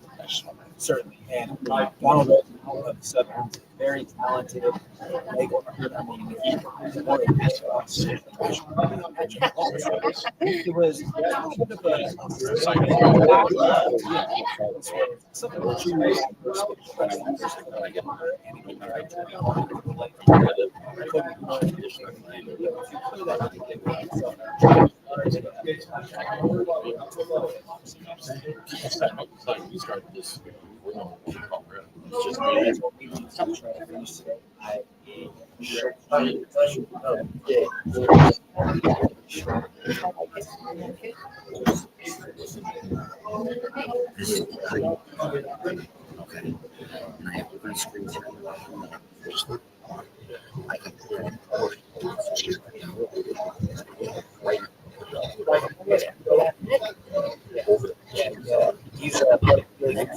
Okay. I like it. It's also his first performance. I believe that was his first performance, right?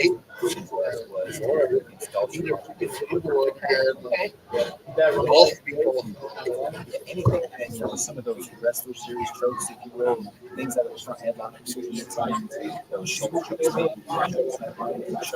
head on, those are all things that Cody is second. There's a great way butterfly card there too. Certainly, especially if you're really likes yes. Just start to really engage in the process to get somebody who is as heavy and as strong and base. I need to place wrestlers who have years worth of collegiate experience. They are so head on hand in a position where they can sit on their legs and hips over the ankles. So hard.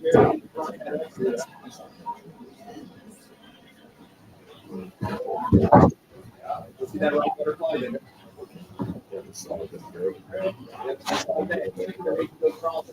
Butterfly still in place here after drag.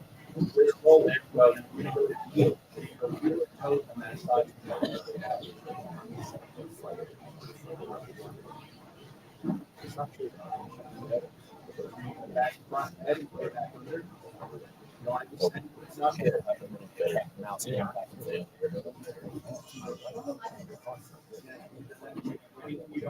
Cody feels exerting energy here.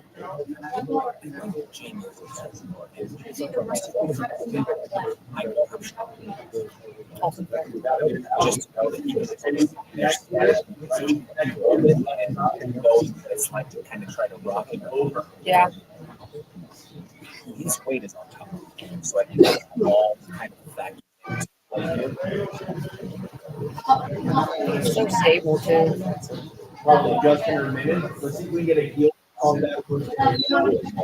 Yeah, definitely he's on the defensive end. He's aware of where like the process is. Absolutely. Even with the strong base, like Jamie's been able to find starting to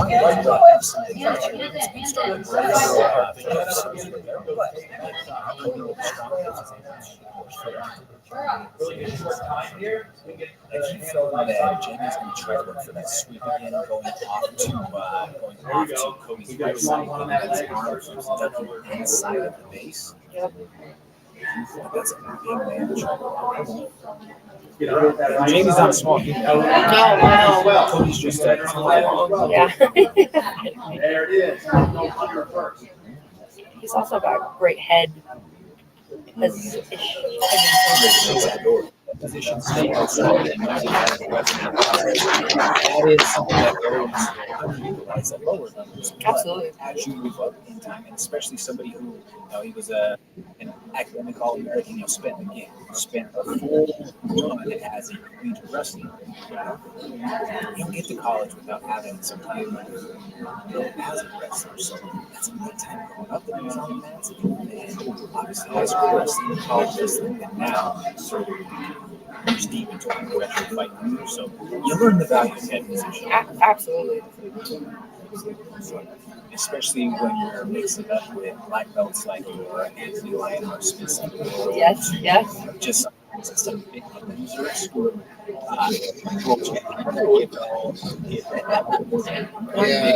Like Dustin Jacoby, Josh Friend. So you're getting all big bodies, big moves all across the board.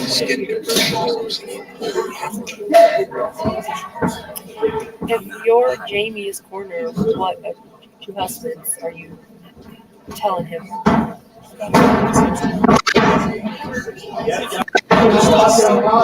He's going to be strong.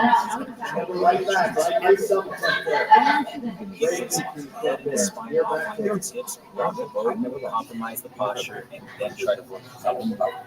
You're not going to win a battle of strength. You have a clean tactics at this stage. Strength is a factor. We can get stable.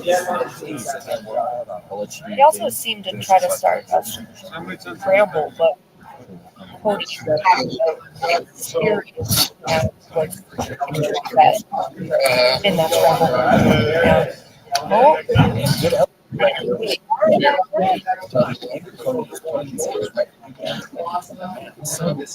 And that head control. It's right back to the middle. Yeah. Like what Jamie's trying to This is just absolutely. And it's not to slight it because Jamie has had his attacking moments where he's gone to his leg locks, but Cody has just been able to sniff them out. Now, points for defense, right? Yep. So Cody's going to have to start doing some things on offense to be able to work his way into a my phone kept going off the camera. Because it does come over down there and I was looking at it. How are they going to I was painting so much once it gets to that? Mostly things that should have been painted were painted. Some favor the rest of them side of things that, hey, the guy at the top is controlling action, he's certainly not in place, or some will look and they'll say, the guy at the bottom is like, nice. I love that about the CJJC rule set. Another 50K that Cody wanted the UFC against Zack, trying. Awesome. But that was great recognition there by Jamie to see that he was starting to get elevated. You don't want to shut up. Also fair. Zack resets right. Sitting on the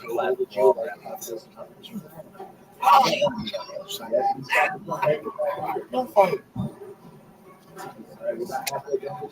But again, kudos though to Jamie for recognizing so funny.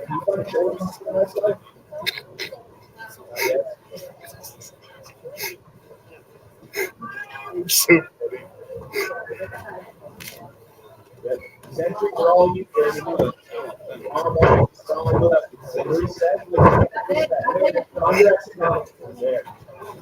Yeah, 11 is leg locks. Leg locks are electric chairs. Down into the PET. Electric chairs.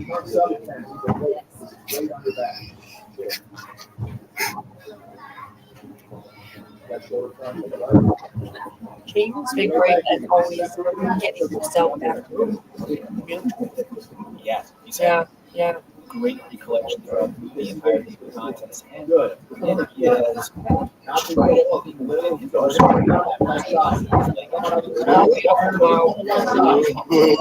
Wow. Looking block that up. Yeah. He just keeps looking to the pressure right now. Yeah. Continue to try to switches to armbar. But I hear The armbar victory really during the day. That was a lot of punch, by the way. Wow. That might have been after today. Back and forth. Amazing. All the way down. It was so good. It was the last second, right? Amazing. All right, gonna roll it out. It's good. Back and forth.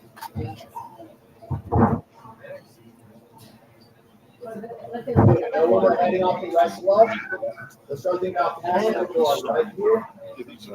Come on, let's like the hands. I want your hands on his hands. Right? And I am the tap. Cody Brundage. CJJC. Congratulations to both combatants. I mean, a very tight grappling matchup. Absolutely. A very, very tight contested matchup there. And Cody Brundage sticking to the course. I mean, we spoke to it right before. Ladies and gentlemen, your winner in the second round by DMC champ, Cody Brundage.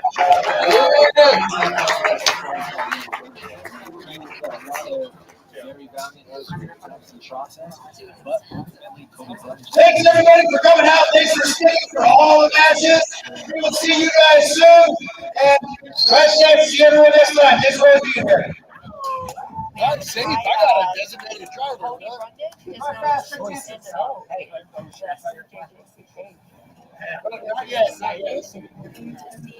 what he has to offer. I would also love to see him Oh, yeah. Instead of somebody that comes in. I talked to her, maybe something. I would like to see the